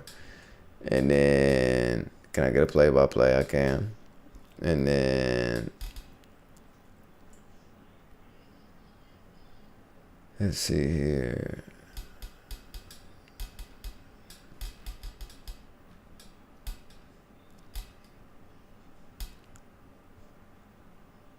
It was a fumble return for a touchdown by Jonathan Owens for 27 yards. On that, yep, that's what that was. And then they had another fumble the next drive, and it was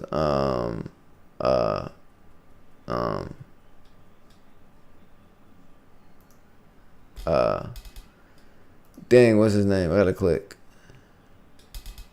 K Brooks. K Brooks grabbed that motherfucker. Yep, okay, I remember that. Yep. They had back-to-back fumbles. I remember that now. Dang. I forgot about that. I ain't even gonna lie to you, chat. I forgot about that. Yeah, that was a tough game. That was a tough loss for Detroit. They should have won that game for sure. Amon St. Brown, 9 for 95. 5 for 94 for Christian Watson and a touchdown. You love to see that.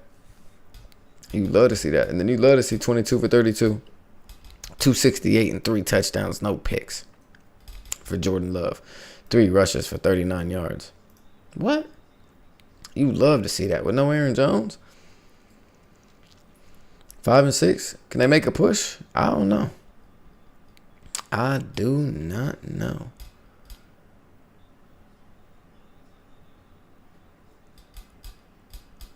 Hold on.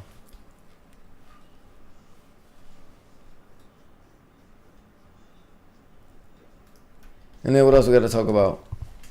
Oh, we already done a whole discussion about Bears versus the Vikings. So if you guys want to see that, that'll be a highlight clip on there. But the Bears beat the Vikings 12-10. The Vikings almost won that game, and that would have been sad. That would have been sad. Can't lie to you. That would have been sad.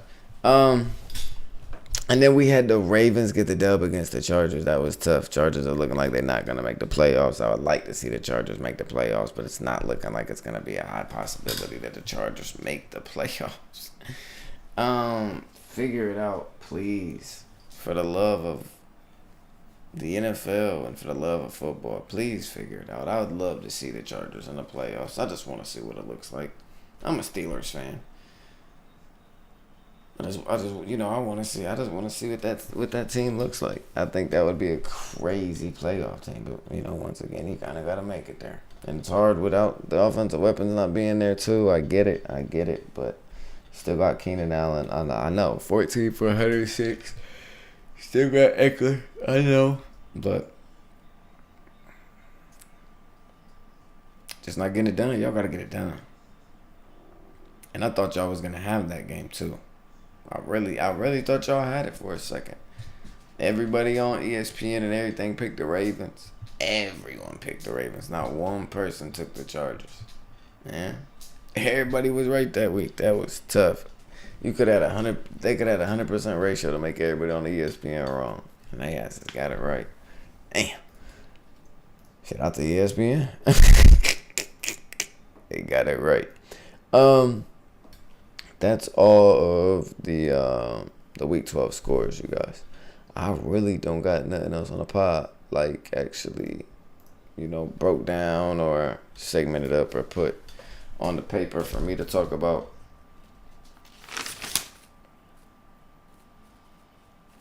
Yeah, I don't got nothing. Shout out to the 5 concurrent viewers, though. If you guys got any fantasy football questions, go ahead. If you guys got anything else you guys want me to talk about on the pod, let me know. Chop it up about something else. If you guys, just shit, whatever. Y'all want to shoot the shit for a second? That's cool with me, too. I got a lot of little random notes in here I could just talk about. But I don't know. We could talk about how we could talk about the Heisman picture. It's really just Bo Nix and JD for I think it's what, LSU. Talk about how Michigan got that dub on Ohio State. You feel me? Could talk about that. I ain't break that down at all. And I'm a Michigan fan, and I didn't even break that down. That's crazy. I'm gonna start doing movie reviews with Pops too.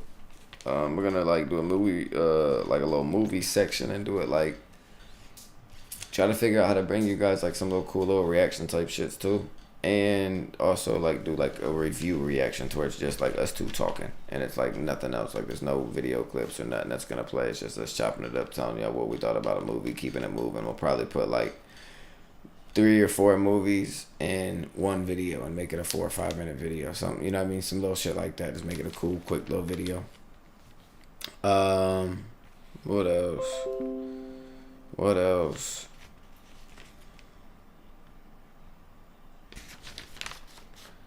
I'm gonna try to reach out to some practice squad guys to get an interview on the podcast. Does anybody got an NFL team that I should try first? But I'm gonna reach out to some, and I'm gonna probably reach out to 4 or 5 just to see if anybody replies. Dub Ease, what up with you, gang? Appreciate you popping into the pod. What up, family? Hopefully everything good your way. I got more stuff to talk about, chat. 29 million views on the Eagles and Kansas City game. Most watched Thanksgiving game of all time. That was dope. I think it was the most watched game of all time that wasn't a playoff game or a Super Bowl. That's a lot of motherfucking viewers. 29 million watching a game. That ain't 29 million watching a 10-minute video. That's 29 million watching hours worth of game. Everything great after that Bills game. Yeah, oh man, get your Eagles ass up out of here, man. Forgot y'all got up out of there by the skin of y'all little teeth, man. It don't matter if y'all lose anyways.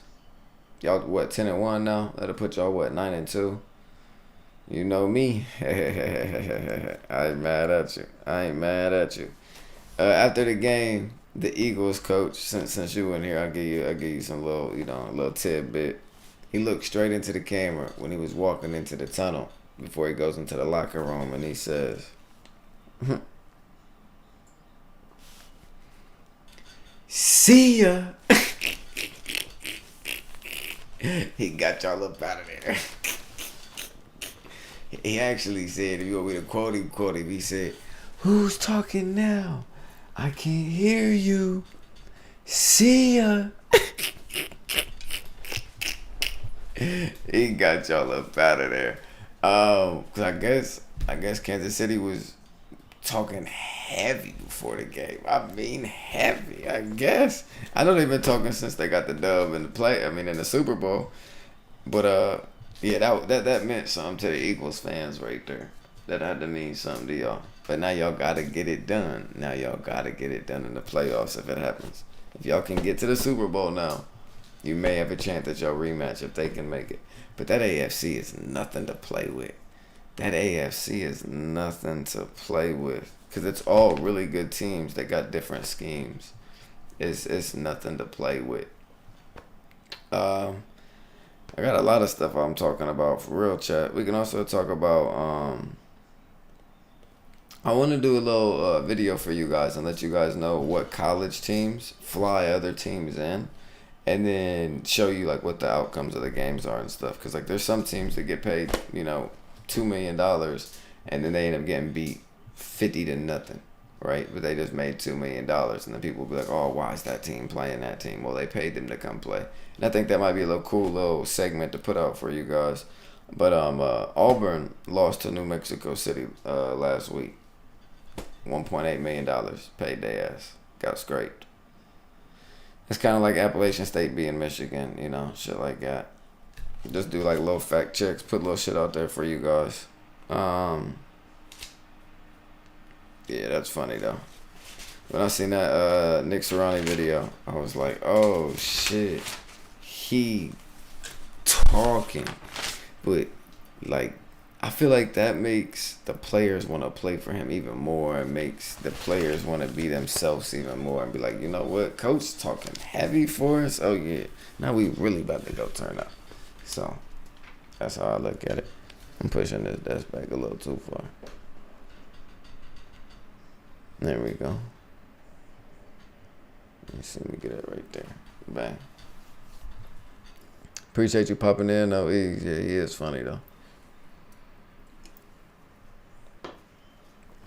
He's definitely a character at head coach.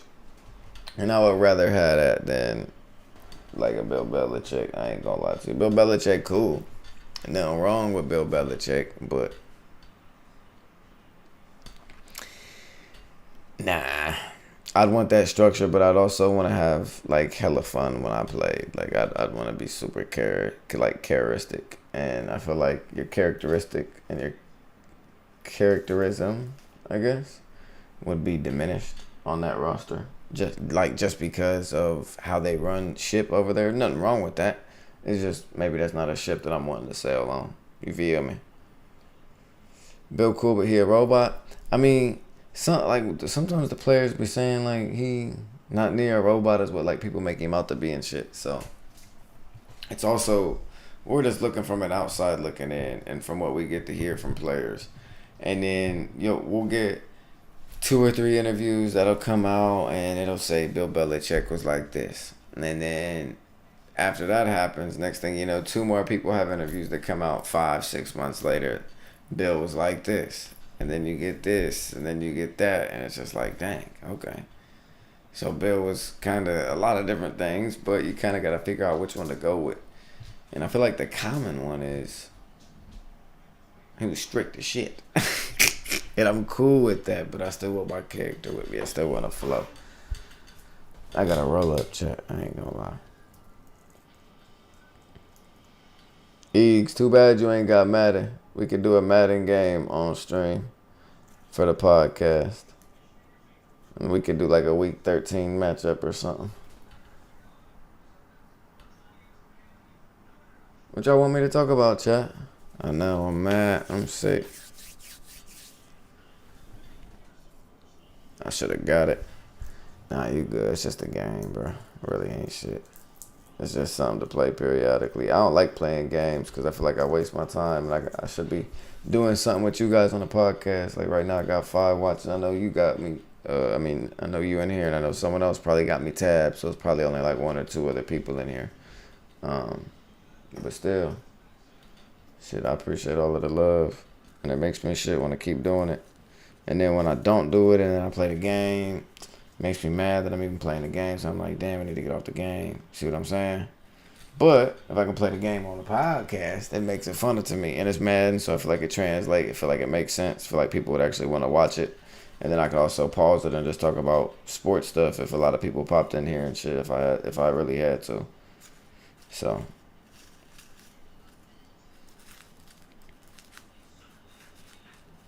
about to see what my OG doing. I might roll up a joint and smoke a joint with him while I walk in here on the podcast with y'all.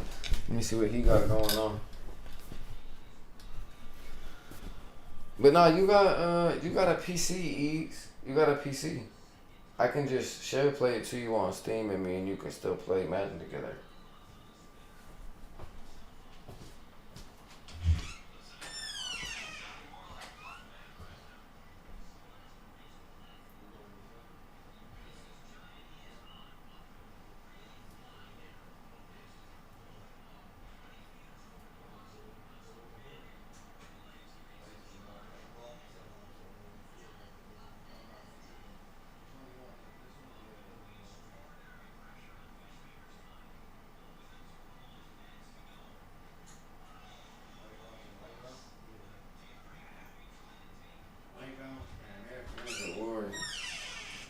That'll be cool. That'll be cool. Chat, wipe out an American Ninja Warrior. I gotta do that.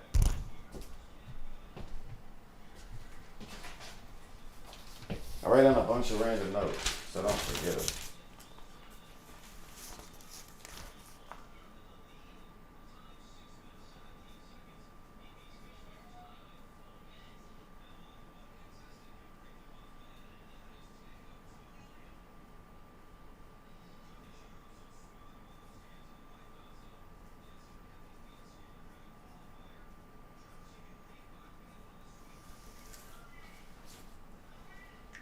Okay. Alright, I'll write that down, chat. I needed that. Yeah, I can share play it to you on Steam. Yes, sir. Shout out to the 7 people in the building. What's going on? I really don't got too much more to talk about, man. I appreciate everybody popping into the podcast. It's the most people that's popped in on the pod, so I do appreciate y'all, man. No cap. If you guys want to ask any fantasy football questions or got any topics or any categories for me to talk about, want to ask any, like, would I rather have this player on my team or that player on my team, or top 5 whatever, or whatever y'all want to know, or whatever y'all want me to talk about, any random news, anything else that I haven't covered that you want me to talk about, go ahead, chop it up with me in the comments, man. It'd be appreciative. I ain't gonna lie to you. Shit, I just appreciate y'all rocking with me tonight. If y'all want, this is probably one of the more together shows. The Juice and Pop show, episode 1, it's got like the most views out of any podcast episode we done. That's a video style podcast rather than a live. If you guys want, check that out sometime in your spare time. It's like a little 30-minute video, and then you could just, it's like put into sections and everything, so when you're scrolling through the timestamp, you'll be able to check everything out. And in the description, check out the flow of that. Let me know in the comments if anybody ever wanted to, if you guys like the flow of that podcast like this, and I'm gonna try to make the lives a little bit more like that. So like the first hour and a half of this podcast was kind of like that, but it doesn't have none of the edits and none of the cool stuff in there. It's kind of just real basic, but trying to figure out how to find like a cool, comfortable blend that attracts, 1, new people, and then 2, you guys like seeing it. So you guys let me know. And then I'm thinking about playing Eags and some Madden if you guys wouldn't mind seeing that. But shit, I just appreciate y'all in this thing, man. I went ahead and did some research on the Bengals. That's a bet. I'm going to listen to you and keep mixing because I believe there's an upside if they start running the ball. It's a possibility.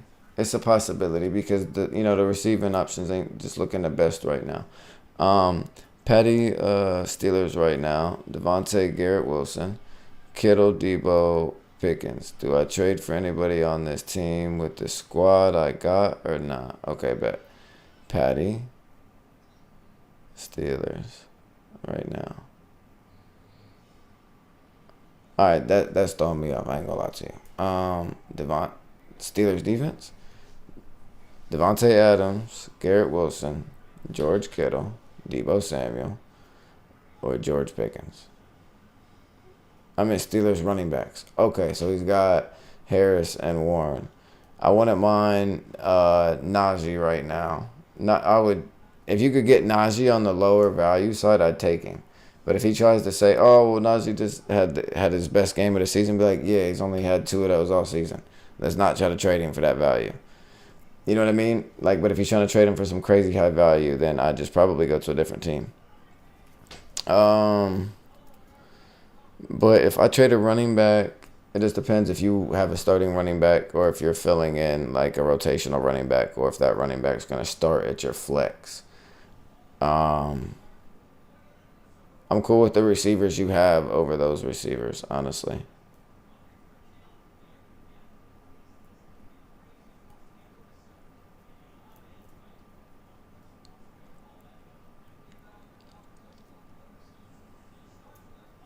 Yeah, I wouldn't mind Najee Harris or George Pickens at low value. I wouldn't be opposed to that.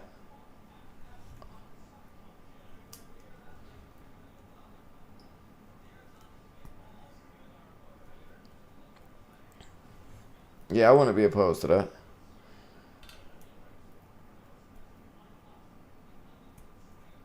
Aaron Jones for Najee Harris and someone. Yeah. Yeah. I'd rather have Najee Harris than Aaron Jones. Yep. Yep.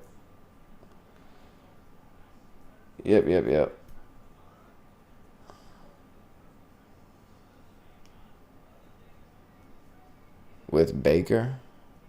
What do you mean with Baker? Oh, you meant Najee? Like, so you want Najee Harris off his team? And you want to offer him who?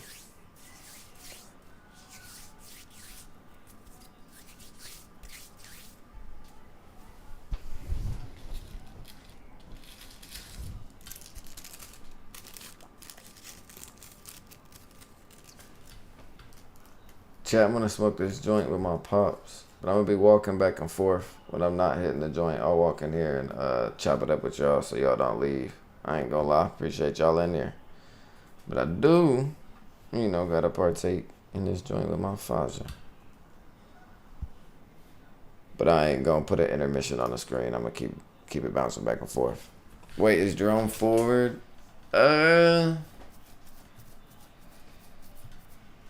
I do some quick research, right? Are you on your phone or a computer? Like, do you have access to like watch the stream and search, or do you have to like leave the stream to search stuff up? Cause if so, just give me a minute after I smoke this joint. We can look up some research and I can try to help you out. But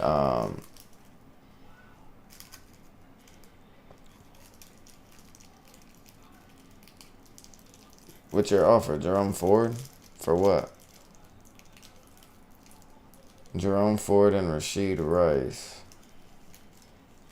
for Aaron Jones. Rashid Rice doesn't help your wide receivers none. Does he score enough to have value in a trade? Like, could you accept that trade? And then trade Rashid Rice. What else would you want to trade with Rashid Rice to get something else though? It's just making you do another trade.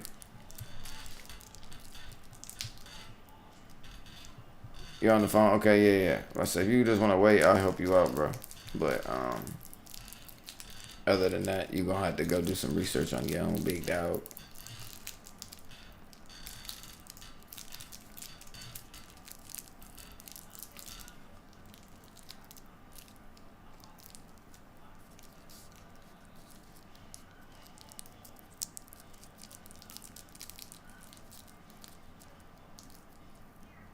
That's what you call a pearl, chat.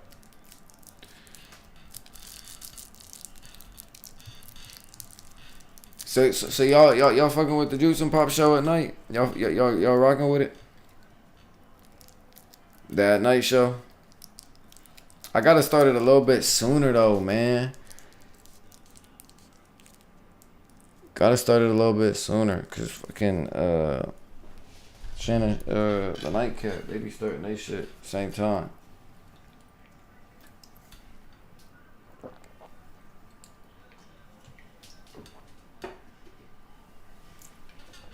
Alright, chat. I got 7 heads in the building. I'm gonna be pooky if y'all dip on me while I'm smoking, but it is what it is. Appreciate y'all in the building. I'll be right back and forth. I don't know what to talk about though, chat. I can look up some new news, but I don't got no random stuff to talk about besides about to help Recon with his fantasy roster. If y'all want some help like him, shit, I'll help y'all too. But shit, we got an average view duration of 16 minutes right now. Shit, y'all blessing.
Alright, I'm back. Damn. 3 people dipped and I wasn't even gone. 20 seconds. That's how y'all feel? No, I'm just playing. Appreciate y'all though, man. And it's late night too. That's good vibes. That's good energy. I appreciate that.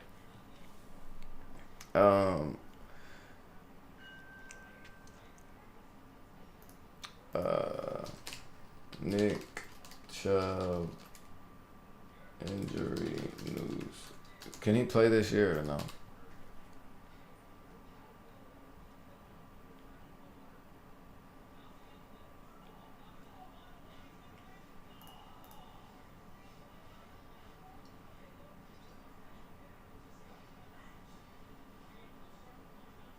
Okay, he's not touching the ball this year at all.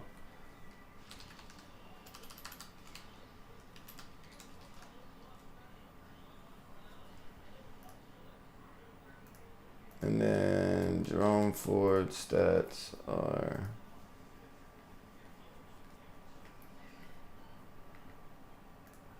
alright, I'll be back. After I look at his stats, I got you, gang. I'll give you my thought process. Appreciate the 4 to 5 still in the building now.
Alright, Rico, I got you, gang. So, I don't really got this set up to pull up no stats. But let's see here. I got this screen already set up for you guys. And then I just need to add in a window to show this. Window capture. That's cool. I'm listening. Yeah, I got you, gang.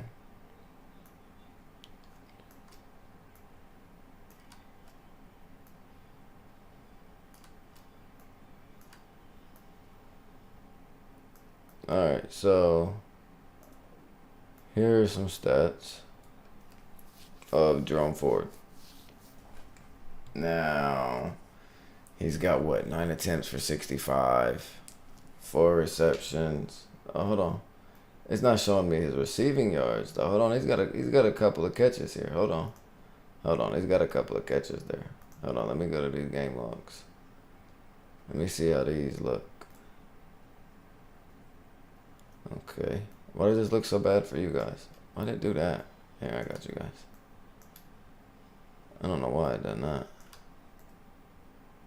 Alright, there. This is Jerome Ford's stats. Now, he's putting up decent numbers. But it's all based upon what you want to do. So we got 7 targets.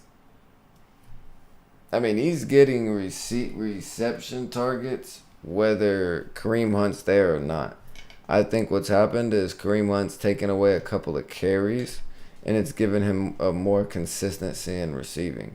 You're in a PPR league, that'll help you as well. He doesn't get many yards with it, though. That's what's hurting you. It's like the receptions that he gets aren't the same style of receptions that a Kareem Hunt gets. So that may hurt you. But he rushes well. He's going to rush for about 50 yards. He doesn't score many touchdowns, though.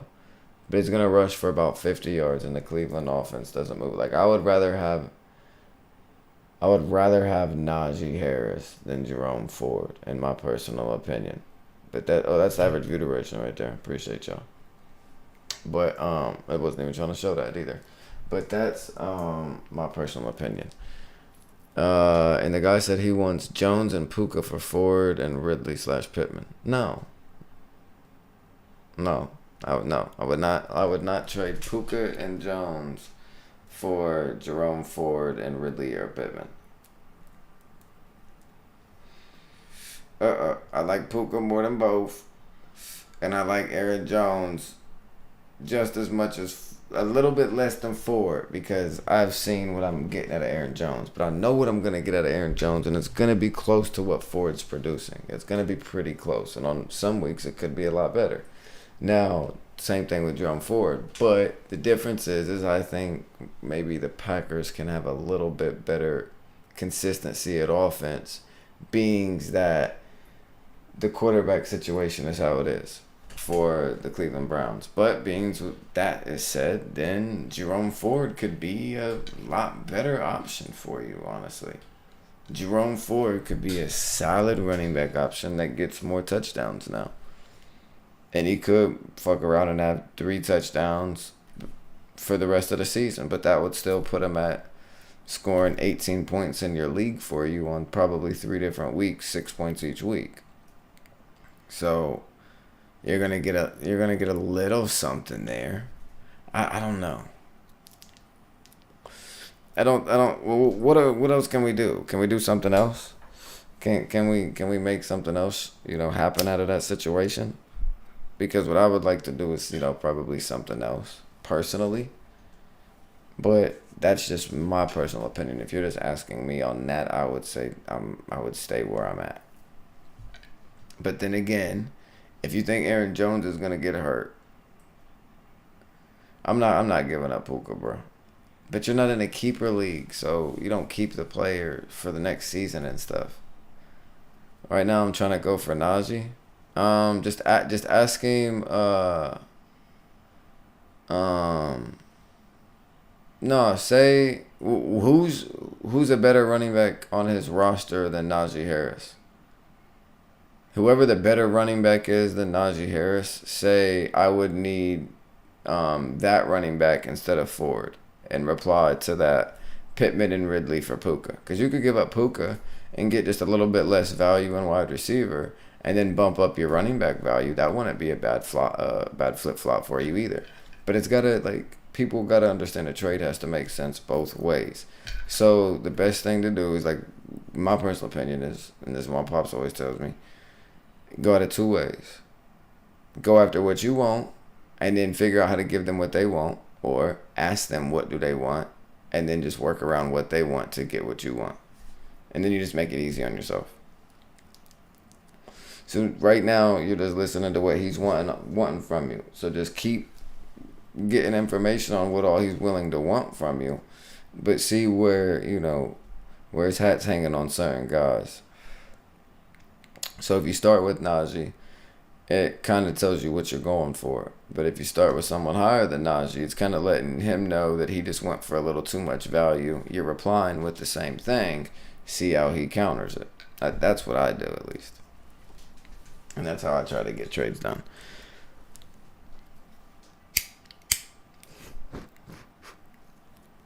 Shout out to the 8 people on the podcast right now. Y'all are goats. I got a whole hour and a half section of the podcast where we went through a whole bunch of different screens. I'll let y'all see what we talked about, though. We talked about the Vikings halftime report and the full game. We also talked about Week 12 ramble, a little ramble session. We broke down the scores. I had a rant about the Pittsburgh Steelers. And then we also talked about, is Cam Newton worthy of playing in the NFL? Yes or no? It's that simple. But we also broke down a couple little interviews and stuff on the half screen shot, and we talked about a couple of other things. Shout out to the Raw Room right there, man. Shout out to the Raw Room.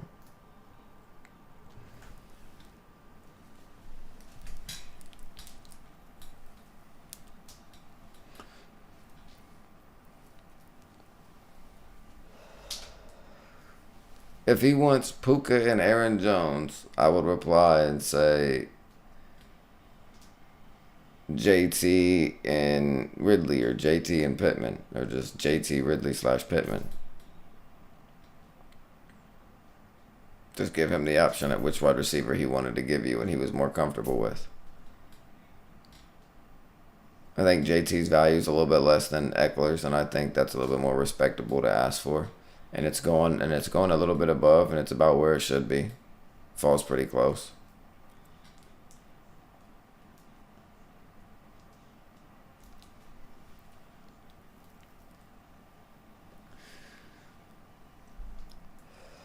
Yeah. That's not bad. That's a better caliber running back to go after, and it's on a higher tier than what Ford is. It's not a terrible decision. It can win for both sides, and that's what has to make sense. It has to be able to win for both sides. Now I don't know the other guy's roster, but it could win for both sides because if he believes in Aaron Jones can score well. It's just, do you believe in him? And then Puka's gonna be Puka, and he's a quarterback friendly as heck. And he is phenomenal at getting open in zone space like Travis Kelce. And it's super rare to find that. So it's valuable. And he's going to get 4 to 8 targets a game. Minimum. So you kind of got to understand that, right? And then Aaron Jones is going to get 2 to 6 targets just on receptions. Now he can go for up to 10 yards on each catch on an average. You'll put him at 5 for each one. 4 catches, 20 yards, even though it could be 4 for 38. Or it could be 4 for 19 and a touchdown.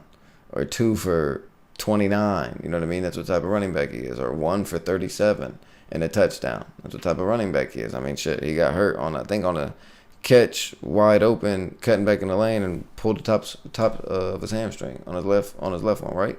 I'm pretty sure that's how he originally got injured this year. So on a touchdown. So it's kind of, can it win for both sides? It can win for both sides in my eyes. And then does the other guy like it? And then you go from there. And then that's to everybody in here, to the 8 people in here. If you guys play fantasy football, I kind of wanted to break it down a little bit in depth so you guys can kind of understand, my knowledge of where football is for fantasy on what my opinion is. Doesn't mean that I'm smarter. Doesn't mean that I'm not as smart. Doesn't mean that, what I'm doing is right or what I would do is wrong. It's just my opinion and why I would make those decisions. But everybody would make different decisions for different reasons. But if you guys got anything for me to talk about, let me know, man. Pop said he wants to do, or he ain't say he wanted to do it, but he said I should start doing some wipeout stuff. I don't think I could show wipeout on my screen, like on a live stream. I wish I could, because that'd be cool. If I could do that, we could watch a wipeout episode. But I may try to watch a wipeout episode with Pops and then edit it and then see if we can upload some clips like that, or like American Ninja Warrior, one of the two. What if I give, should I go to a different camera angle for a second, chat? We've been in this one for a minute. Should we go full face? What if I give Jones and Puka for Josh Jacobs and Rashid straight up? You talking about Rashid Rice? Straight up. You're not gaining that much with Josh Jacobs, in my opinion. And you're losing a lot in Rashid. Yeah. That's. I don't think I'd like that one, gang. I ain't gonna lie to you.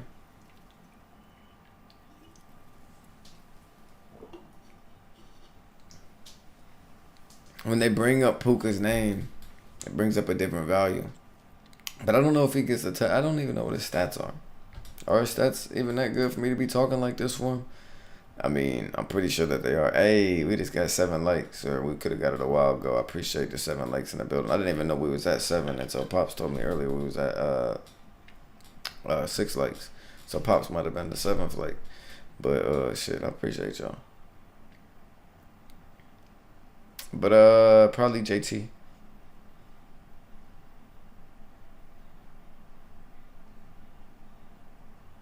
Not straight up, not just one of them, no.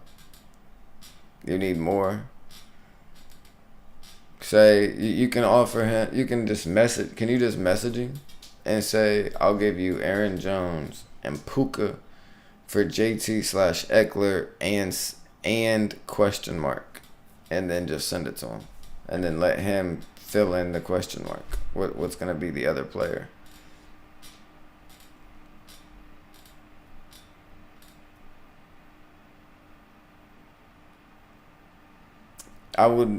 You could probably settle for Aaron Jones, Puka, and Eckler. But I wouldn't settle for Aaron Jones, Puka, and just JT. But you could, though. But I wouldn't. He has nothing to TOT. What's that? Oh, he ain't got nothing to offer besides the running backs?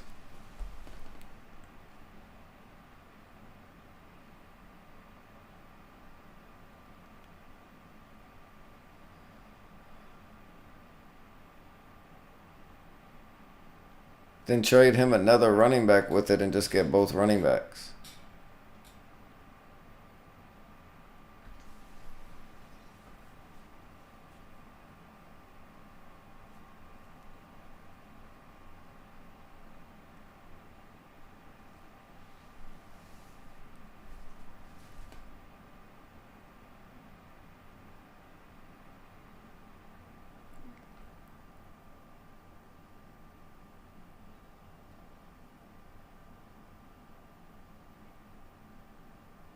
I mean, I could probably live with Jared, Judy, and Eckler, or Jared, Judy, and Jonathan Taylor, but I'd probably want to give up a little bit less wide receiver than Puka. Who's the next down wide receiver from Puka?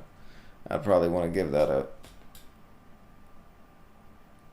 for JT, but if Eckler's involved, you probably got to give up Puka.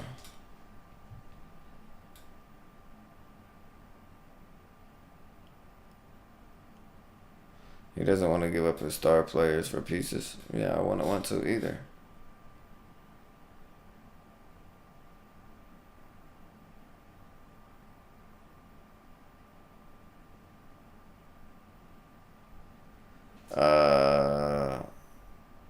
Aaron Jones and DJ Moore for just Jonathan Taylor. But that's kind of like giving up a superstar player for pieces. But not really, because DJ Moore is he's the best player on the Chicago Bears offense. And he had a really big game this week, too. He had a really big game.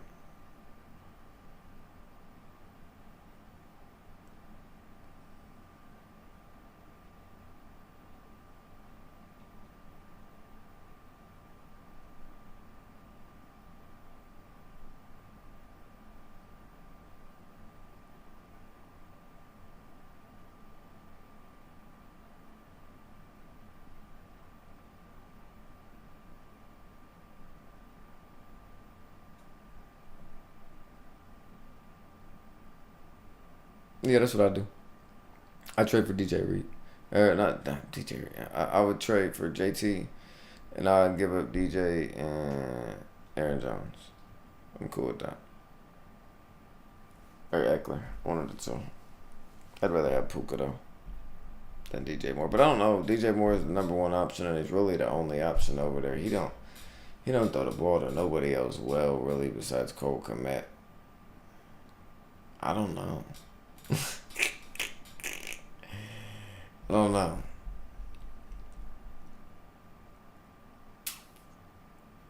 How many wide receivers can you start in your league? Because you really only got 3. Because you're waiting on Justin Jefferson.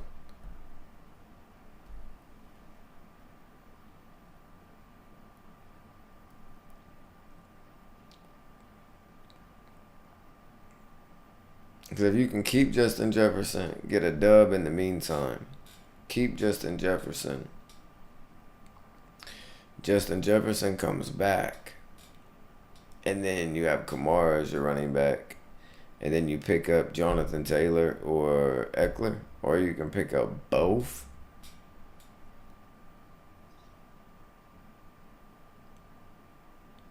Oh, 2 wide receivers. And a flex. So you can go with a third of either or. So that would leave you with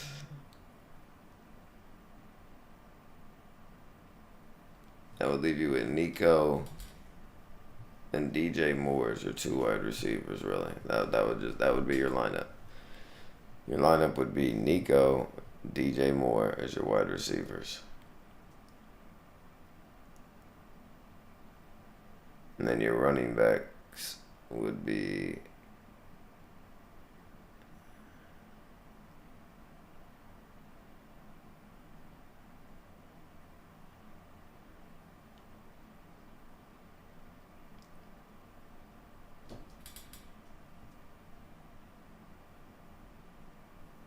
I'd grab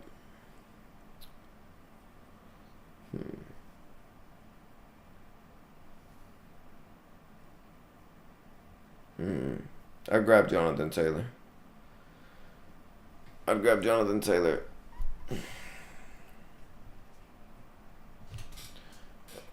Or Eckler, because they're both in playoff need. I'd try to get one of the two. But I don't know if I want to give up Puka and Aaron. What are the starting running backs again on your roster? Can you afford to get rid of something? Like, you see what I'm saying? Hey, 20 minutes of average view duration. That's goated. That's crazy. We was just at 17 minutes. I might let that average view duration build up for a second then. That's a good little live. Appreciate y'all.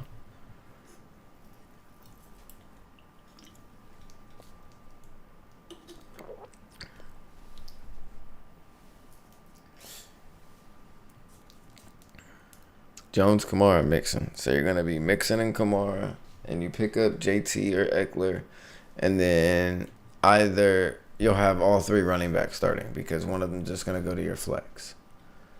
One of them will just go straight to your flex. And then you'll have Nico and DJ Moore.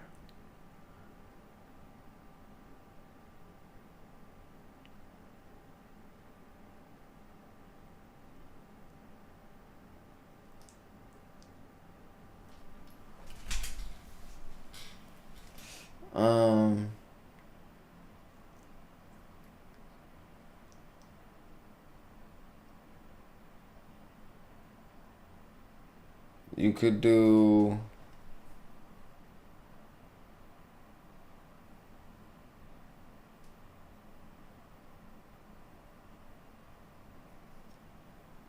you think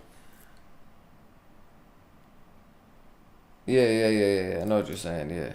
Yeah.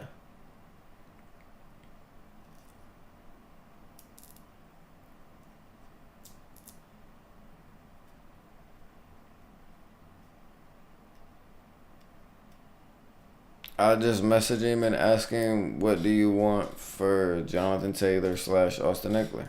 Like, just straight up just ask him, what do you want for one of those two? Just first, you just gotta make it easy on yourself at some point. I'm about to spark this joint and go take it in here to OG real quick, chat. But, yeah, I definitely just see what he wants. Be like, what do you want for Jonathan Taylor and Austin Eckler? There's also Bijan. I mean, that's cool. Atlanta just doesn't move the ball as well as Indianapolis, so Indianapolis has a chance to score a little bit more touchdowns. Excuse me. So he may, you're gonna have a little bit less red zone opportunities with him over Jonathan Taylor right now, and you'll probably have to give more for Bijan, but see what the value is for all three. Like he has Bijan on his team? Yeah, then just see what the value is for all three. See where his placements are. Like, see who's ranked 1, 2, and 3. See what's going on.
All right, chat. We're back.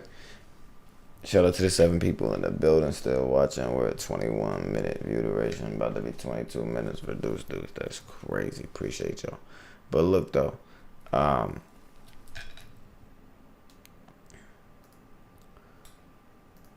We cranking. As long as y'all here, I'm here. You dig me? We cranking all night tonight, baby.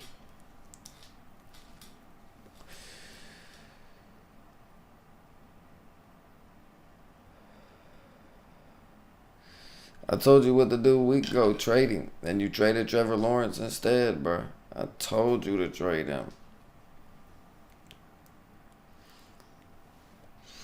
But that's about, and that's probably gonna be his average. That's an average for him, probably. I don't know. I'm not a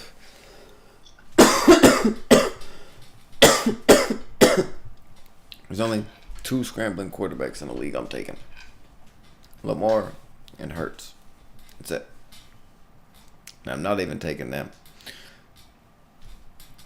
taking Justin Herbert. And he sold me this week. If he'd had a good game, I would have been 12-0. Should be 12-0. Still should have been 12-0 without him having a good game. My booty ass just ain't performing. Is what it is. Hey, we got 8 likes in the building now. I appreciate you. Salute to you. That's love. Appreciate you for tapping into the Juice and Pop show at night. Pops is currently kicking in another room, chilling right now. But subscribe if you're new. Turn on post notifications if you want to. I actually haven't said subscribe once this entire 2-hour, almost 3-hour live. I haven't said subscribe or like one time. So I appreciate the 8 likes. And anybody that subbed, I appreciate it. I don't got a notification or nothing that goes off, but shit, I appreciate y'all. To everybody that does subscribe, I'll get notifications and stuff like that eventually, but yeah. Getting a little fried right now, chat. Should I watch something with y'all on stream? What y'all want to do? I have Stafford as a backup. Oh yeah, so I forgot. Yeah, you traded T-Law. Yeah.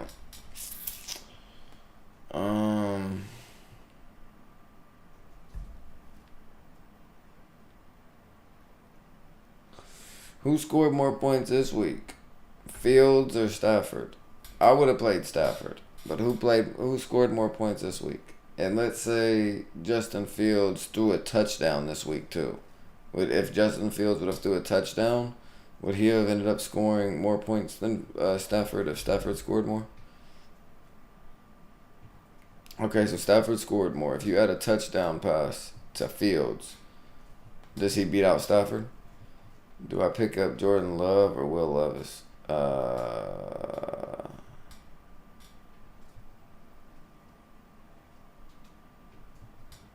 Probably Will Levis.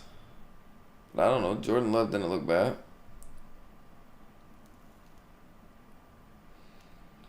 So even if you add a touchdown, he doesn't. What happens if you add 10 points? So that's adding a touchdown. That's almost adding 2 touchdowns. So you're adding a touchdown with a lot more yards. With 10 more points, would Fields have outscored Stafford? And I'm trying to ask in like increments of what Fields' performance levels will play like. So like if 10 more points isn't going to give him more than Stafford, you see what I'm saying? So no. You're better off just playing Stafford all season and trading Fields. I ain't gonna lie to you. I'd trade Fields for as much value as I could.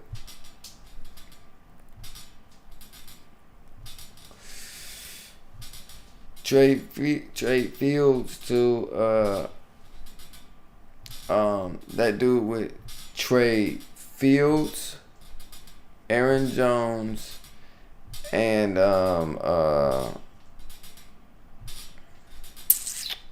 DJ Moore. So you're gonna trade DJ Moore, Aaron Jones, and Justin Fields. You're gonna give him the combo package, so he's not getting pieces. He's getting locks. right? That's how he has to view it. So you give him Fields, DJ Moore, Aaron Jones, and you want Austin Eckler back or Jonathan Taylor of your choice, and then you take something else big off of his team that you want, or you just try to take both running backs. Or is his quarterback not this is he the dude that has Patrick Mahomes as his quarterback? I think you said something about Patty earlier. Is that the dude that has Patty? Patty Steelers, Garrett Wilson, Debo. No, that was a different team. Yeah, that was a completely different team.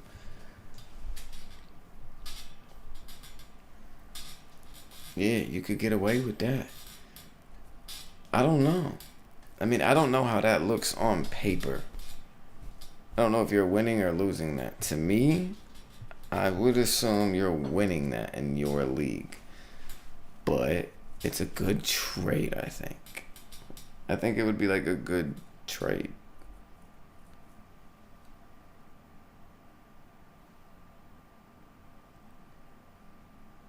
He has Dak. Dak's been throwing the shit out of the ball, too. He probably don't got no value for Justin Fields, bro.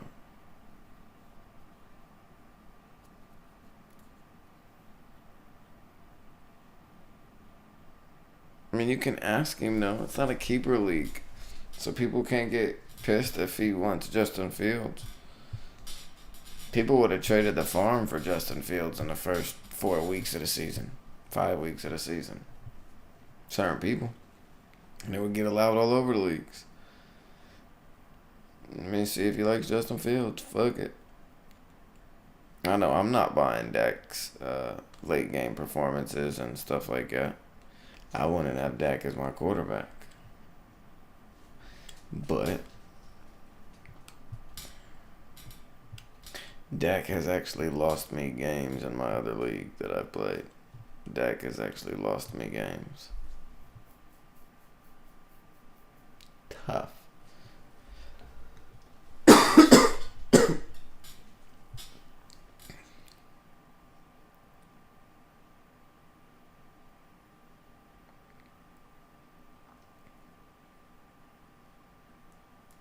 Man, I need another part of the show for y'all. I really don't got nothing.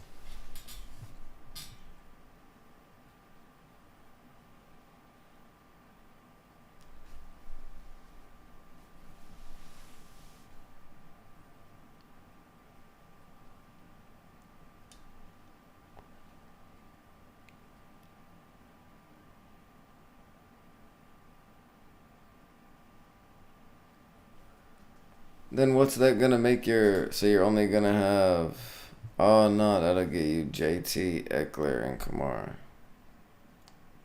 And then that'll still get you Puka, Nico, Jetta, and who else did you have? Reed for Green Bay or some shit like that. That's not bad.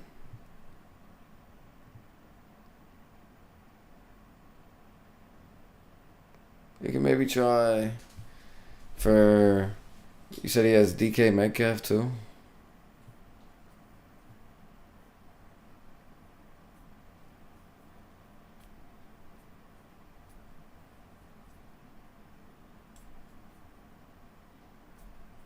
But you won't need DK. Yeah. That would help out your roster. Because only one of those running backs is starting for you right now. And then you're replacing it with two. And then that wide receiver plays at your flex. So you're just replacing that with one of those running backs. And both of those running backs are a little bit more consistent than having DJ Moore, I would assume. So you're winning that trade by a little bit for your roster. And he's winning that trade for a little bit if he could use even if he doesn't use Fields, he's still getting more and two running backs that are a little bit lesser value than his, or a good amount lesser value than his. And then, but he's getting DJ Moore on top of that. And then he has the quarterback combination for it. And then that would allow him to trade Dak Prescott to somebody to try to go get a superstar factor for wide receiver. And then now Fields is the only one not scoring a lot of points on his team. Like, he could change his team with that. That's how I look at it. It's, can you give somebody a good trade, or can you give somebody a good trade that can help them make another good trade?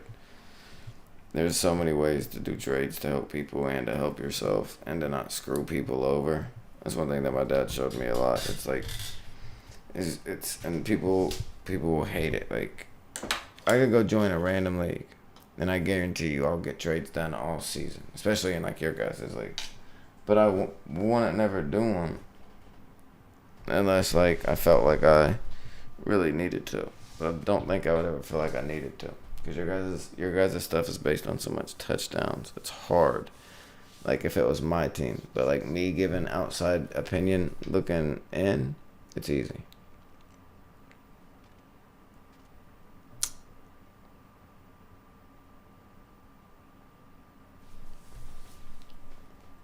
But even then, you could get JT and Eckler and Jared Jeudy back. Jared Judy's trash. He hasn't performed anything, and you can just keep him as a player. And then now you have trade value. You can trade him and Reed for a better backup player just in case someone gets hurt for the flex.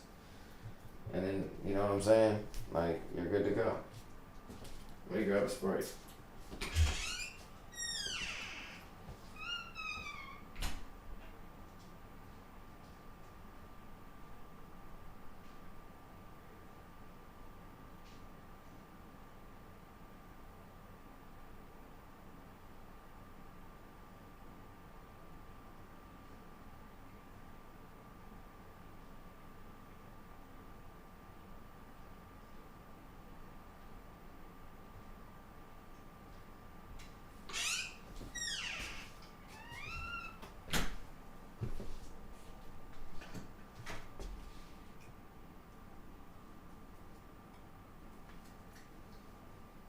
Man, what is every pop that I grab ever got like some, man.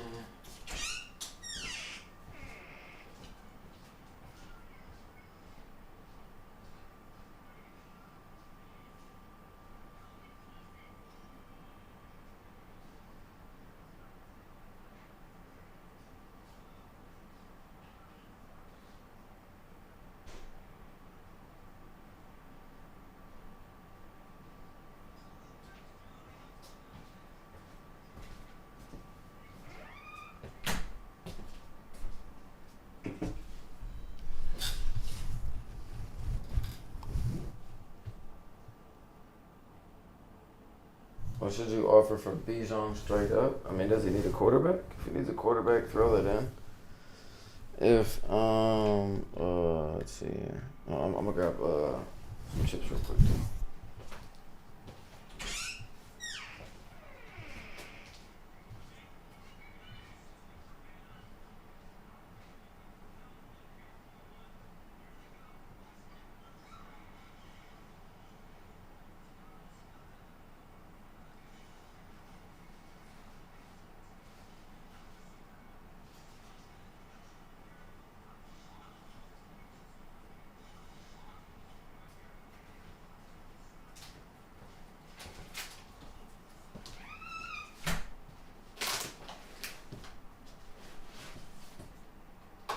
Oh shit. Forgot I can't turn the light off in here.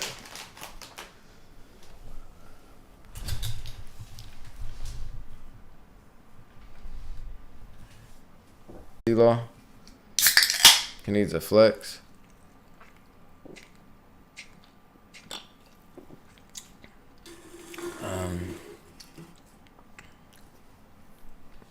Try to offer DJ Moore, Aaron Jones, and Mixon.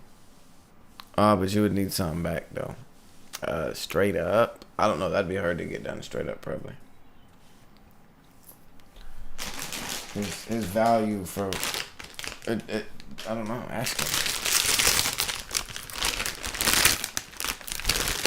what you want for Bijan, Brody. Make it simple.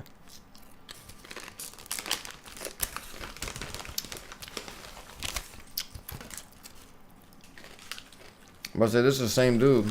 Didn't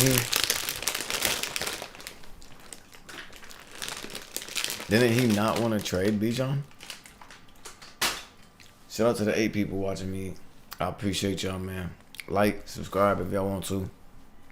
I've only said that twice during the whole pod, but I do appreciate y'all for locking in with me this whole duration. It's been 3 hours and a little bit of change now, just a little bit of change. We're on 24 minutes on the average view duration. I appreciate that. That's love. Appreciate y'all for locking in with me though. If y'all got any questions, man, fantasy football or anything, let me know. If you guys want me to talk about anything, let me know. The first hour and a half to 2 hours of the podcast, I had like a little whole show together and shit, so you guys are more than welcome to backtrack and watch that if you want to.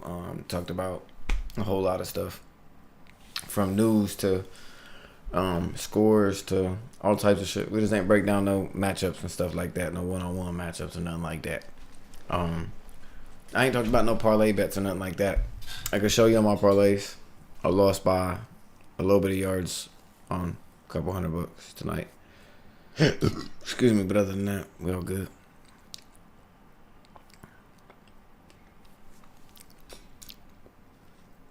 I don't know if I want to give up. Is Bijan Robinson scoring? How much more does Bijan Robinson score than Puka? That's the question.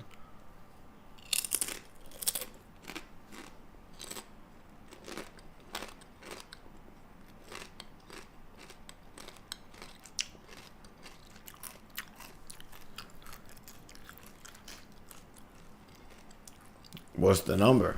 What's a decent amount? I know how offensive players score. I don't know how that defense score though.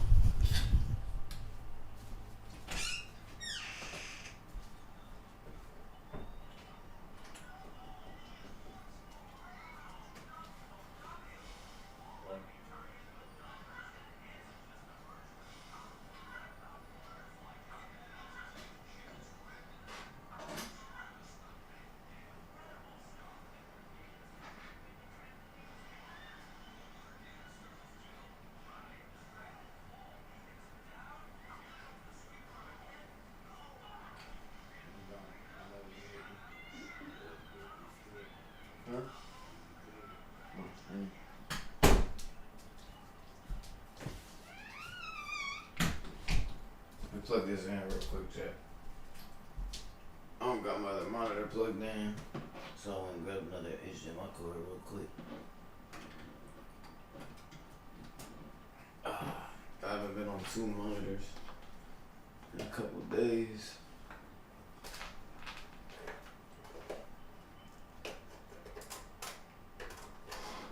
We can do a little bit more this way too, chat. I hate that they make it like this.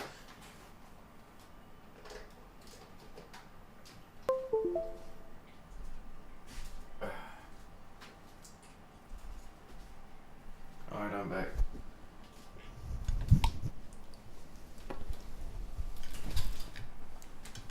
So what's a decent amount, Brody?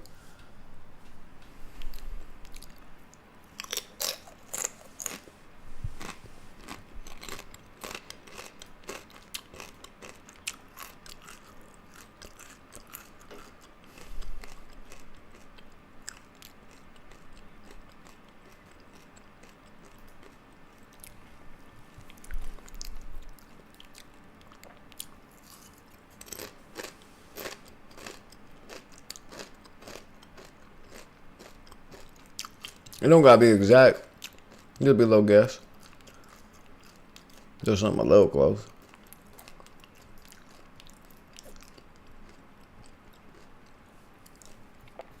My bad, chat. Not trying to do ASMR in your ear, but.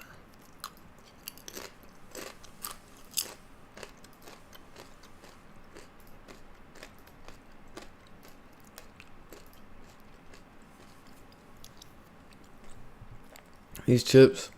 I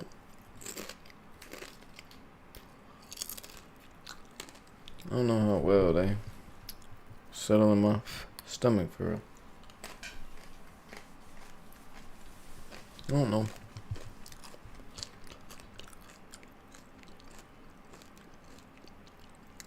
Yeah. So if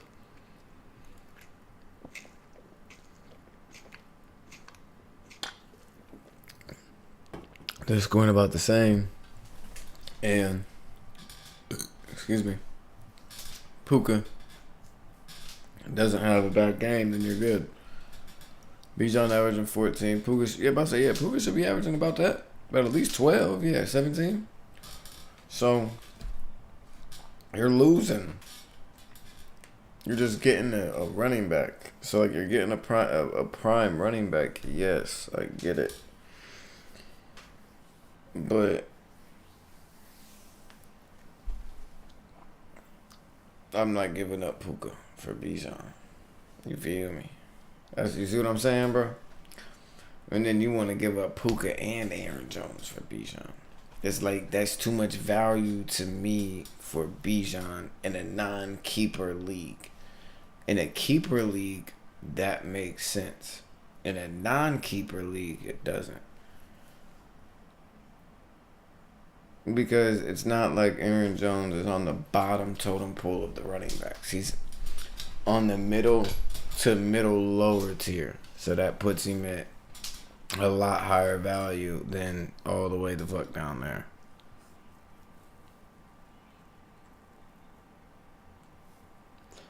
But I don't know how it works when Kupp and Kyron are back. It'll work well. It'll probably work even better, honestly. Excuse me. Yeah, it'll probably work even better. To keep it a buck with you. I'm scrolling through on YouTube over here, seeing if I see something to talk about, man.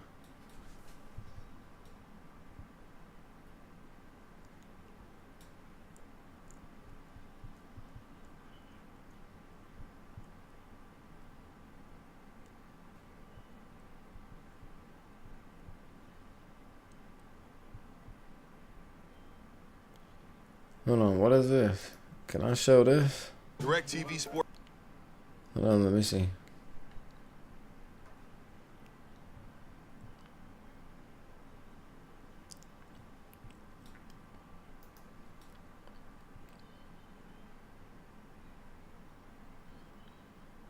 Dang, that's love. The first hour and a half of the stream, no one watched. And then after that, people started popping in. That's gas.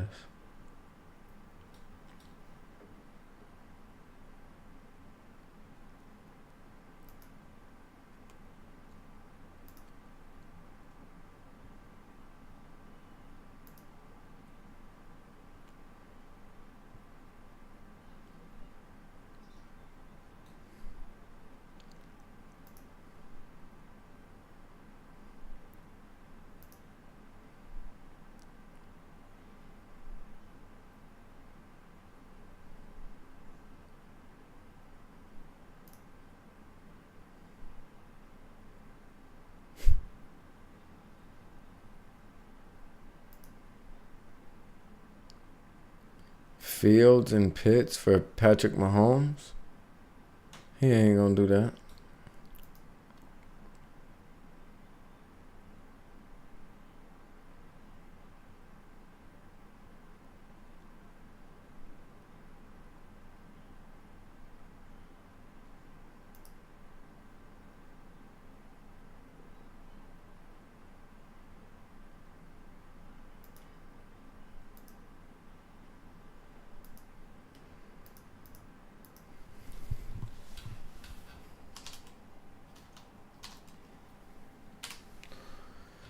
Let me look something up real quick.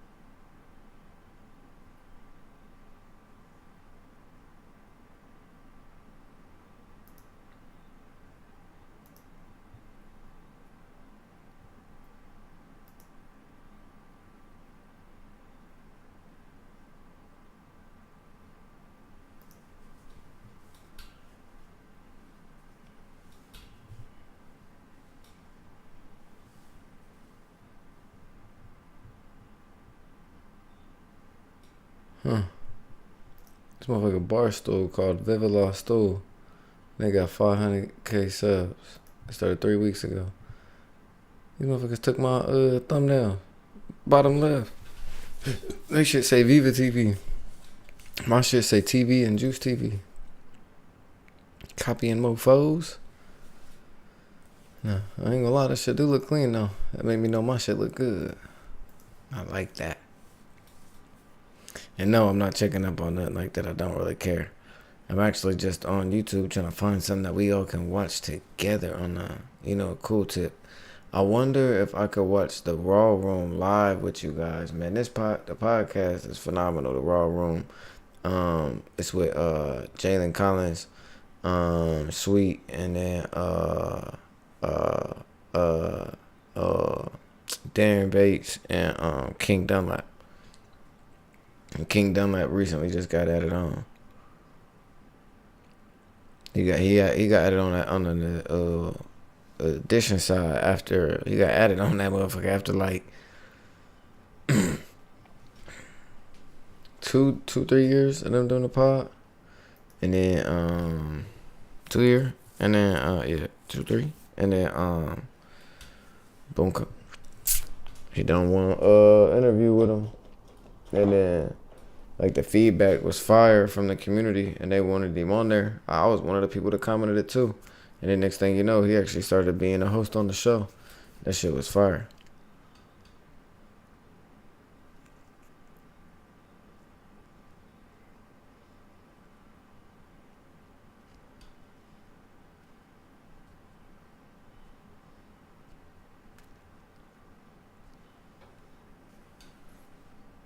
Man, they got a whole factory that works on these other podcasts and stuff, man.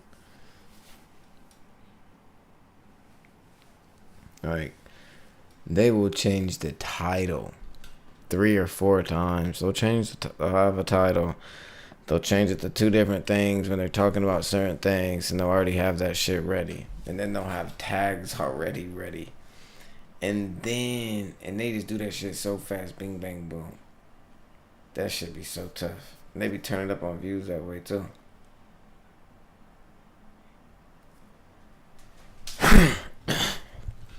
They be having 21K in that shit. That shit be looking fire. They're hilarious, too.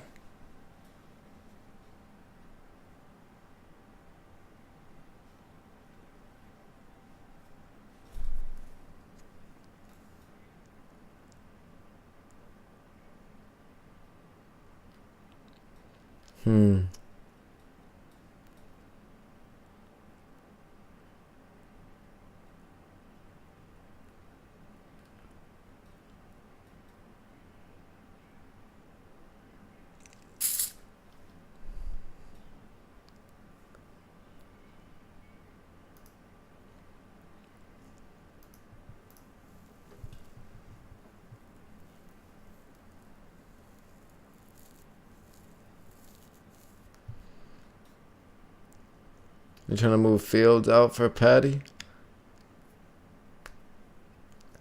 I mean, see what else he wants with it, I guess. Yeah, you know what I mean? Yeah, there you go. Yeah. Talk to him, you know what I mean? Talk to him real nice. Real nice.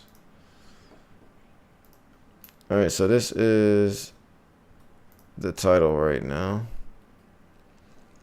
I'll change it back to that later if I need to.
All right, chat. Let's change the title real quick.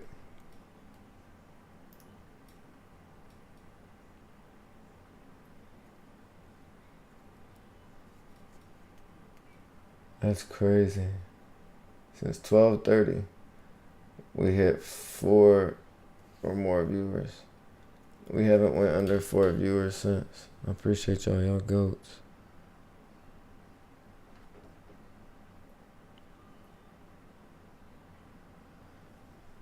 Ask him who do he want. I already knew he was gonna say no to that.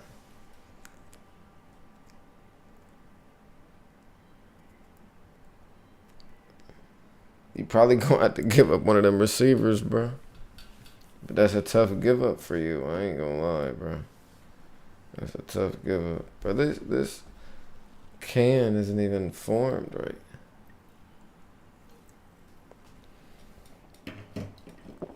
Oh, shit. Leaning like this. Yeah, like that. For real. More realistic.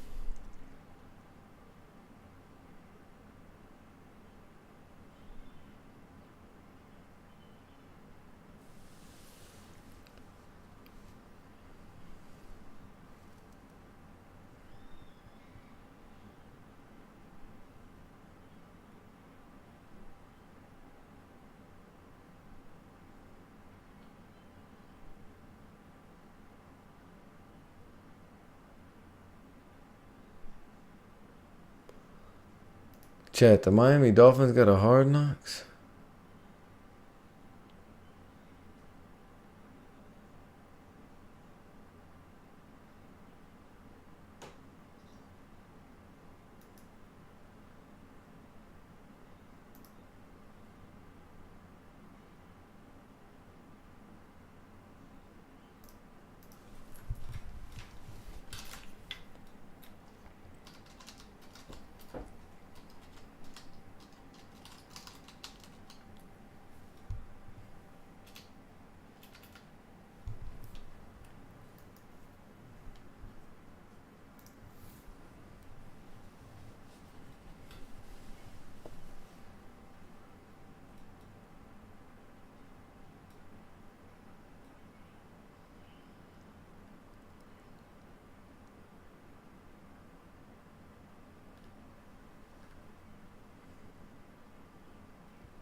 Huh.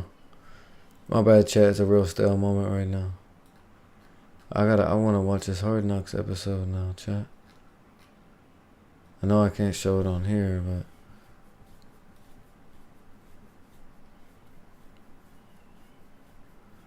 but oh, I can do a review of it live.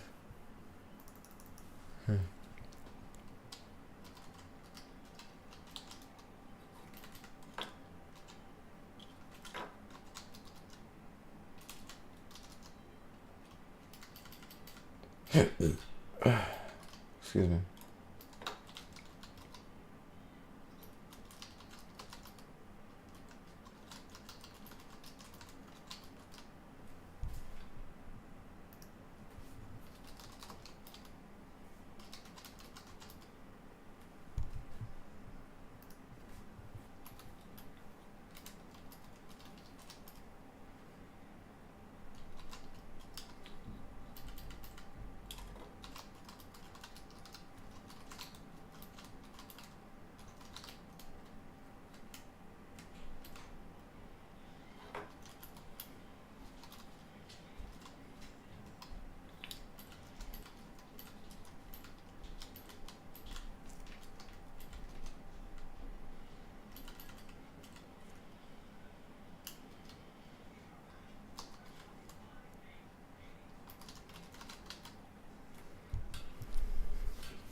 All right, bang. Now you guys can watch. Hey, how's your trade going, Brody? Talk to me. Let me know, Sean. Hopefully good.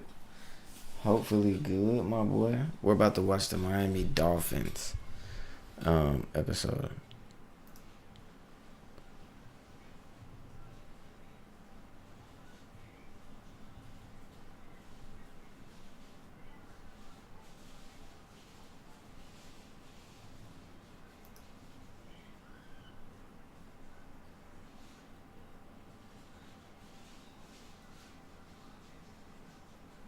Wow, so this is gonna run all the way to the Super Bowl? What? What? That's crazy. I'm gonna ask my dad if he wants to watch it. I'm gonna put it on the screen if he does.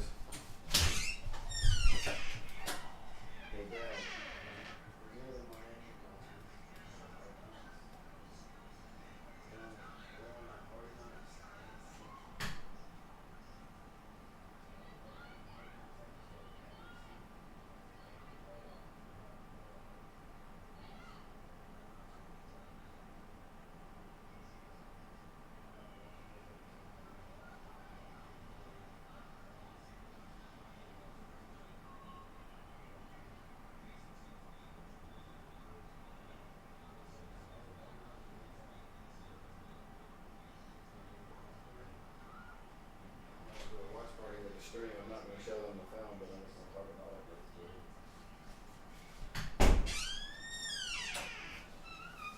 it. Alright, shout out to the 4 people still in the building.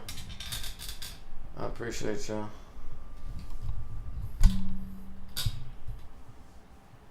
Okay. Okay.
Alright, chat, I'm back. My bad, everybody dipped on your boy, but for a second I had to bounce back and forth 2 or 3 times. I'm back. The guy wants Fields plus Nico or Puka for Mahomes. Yeah, I figured. Yep, I figured that's what he'd want. Yeah, I figured that's what he would want. I figured as much. I figured he'd want one of the two. I mean, do you want to? Is that what you want?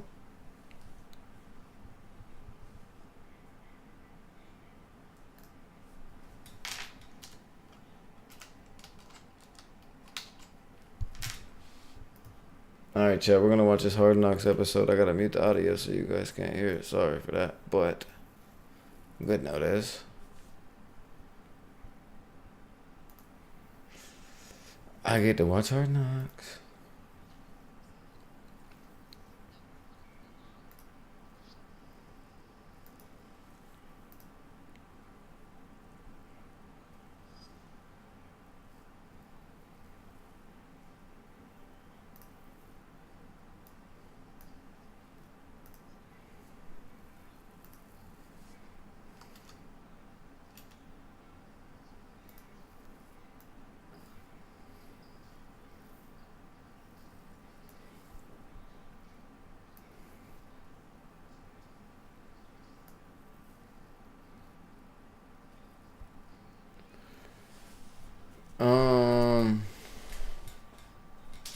It's worth going for him if, I mean, how many points does Matthew Stafford average like the last 3 weeks? The last 3 weeks, is he averaging like 17, 18 points? So if he's averaging like 17, 18 points, maybe more, a little less, whatever. How much more is Patrick Mahomes averaging?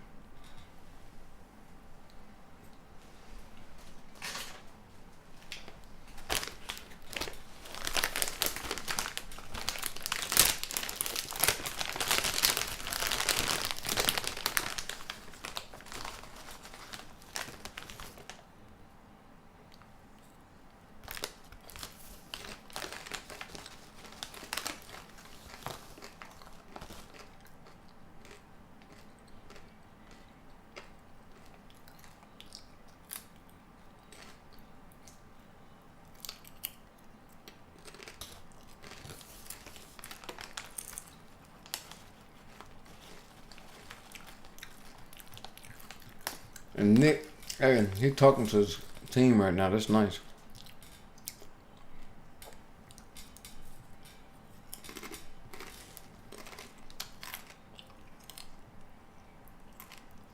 Yeah.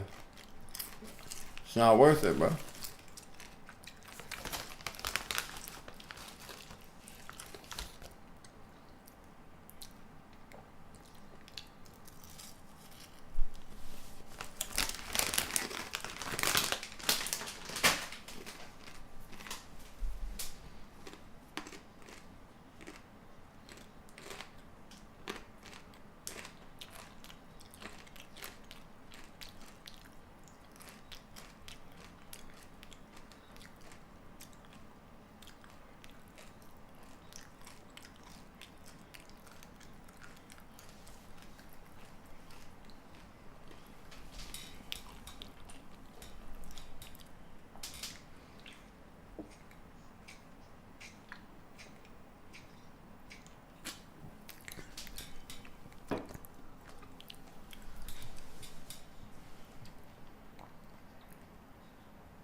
I told you that before. That was the first thing that we were doing. That was like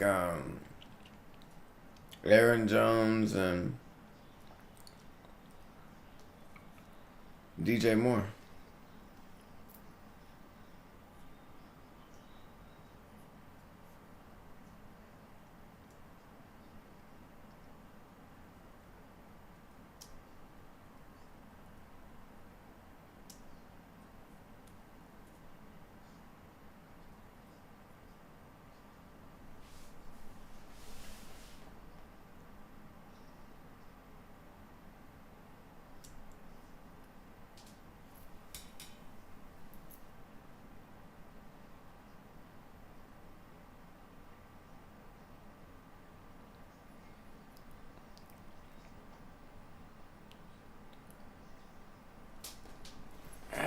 Yeah, but I'd ask for like Eckler. I mean, JT and Jared Judy, or just Eckler. And then so that way you give him something to come down from.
What have they been scoring recently, gang?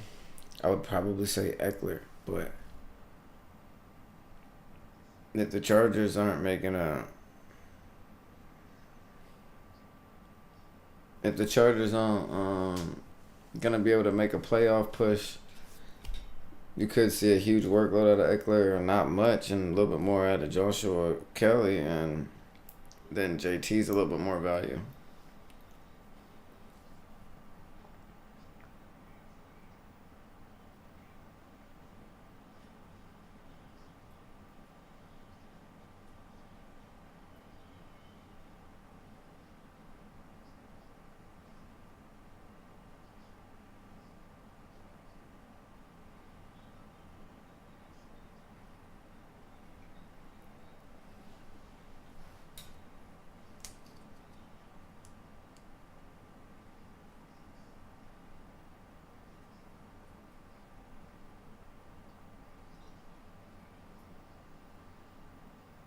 For playoff schedule wise,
okay, we're 7 minutes and 50 seconds into the episode. It's pretty good so far. I ain't gonna lie to you, chat. It's pretty good. I'm liking it. I'm liking it. I'm liking it.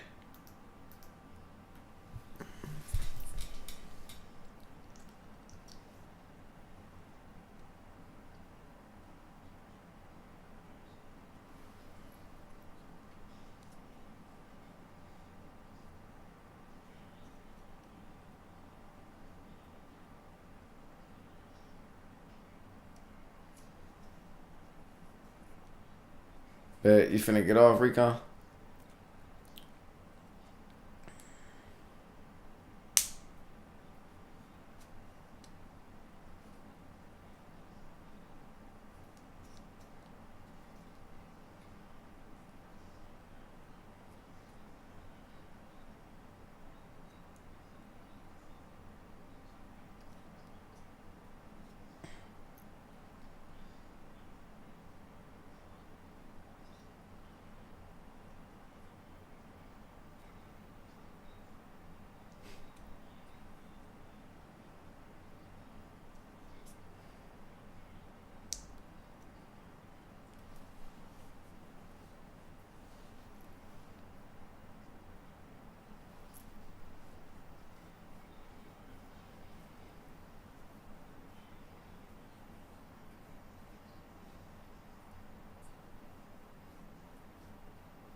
What's going on?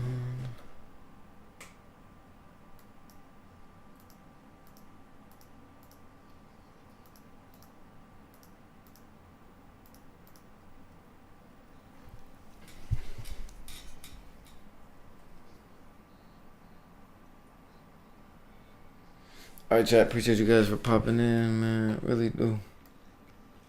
I'm probably gonna get up out of here though. Just figured I'd watch this for a second. 27-minute view duration. That's love. I'm gonna change my title back to what it was. I don't know. I could watch the rest of this with you guys. How much is left? 30 minutes. Excuse me.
All right, see you guys. I'm gonna get off for the night. Appreciate y'all tapping in with the boy.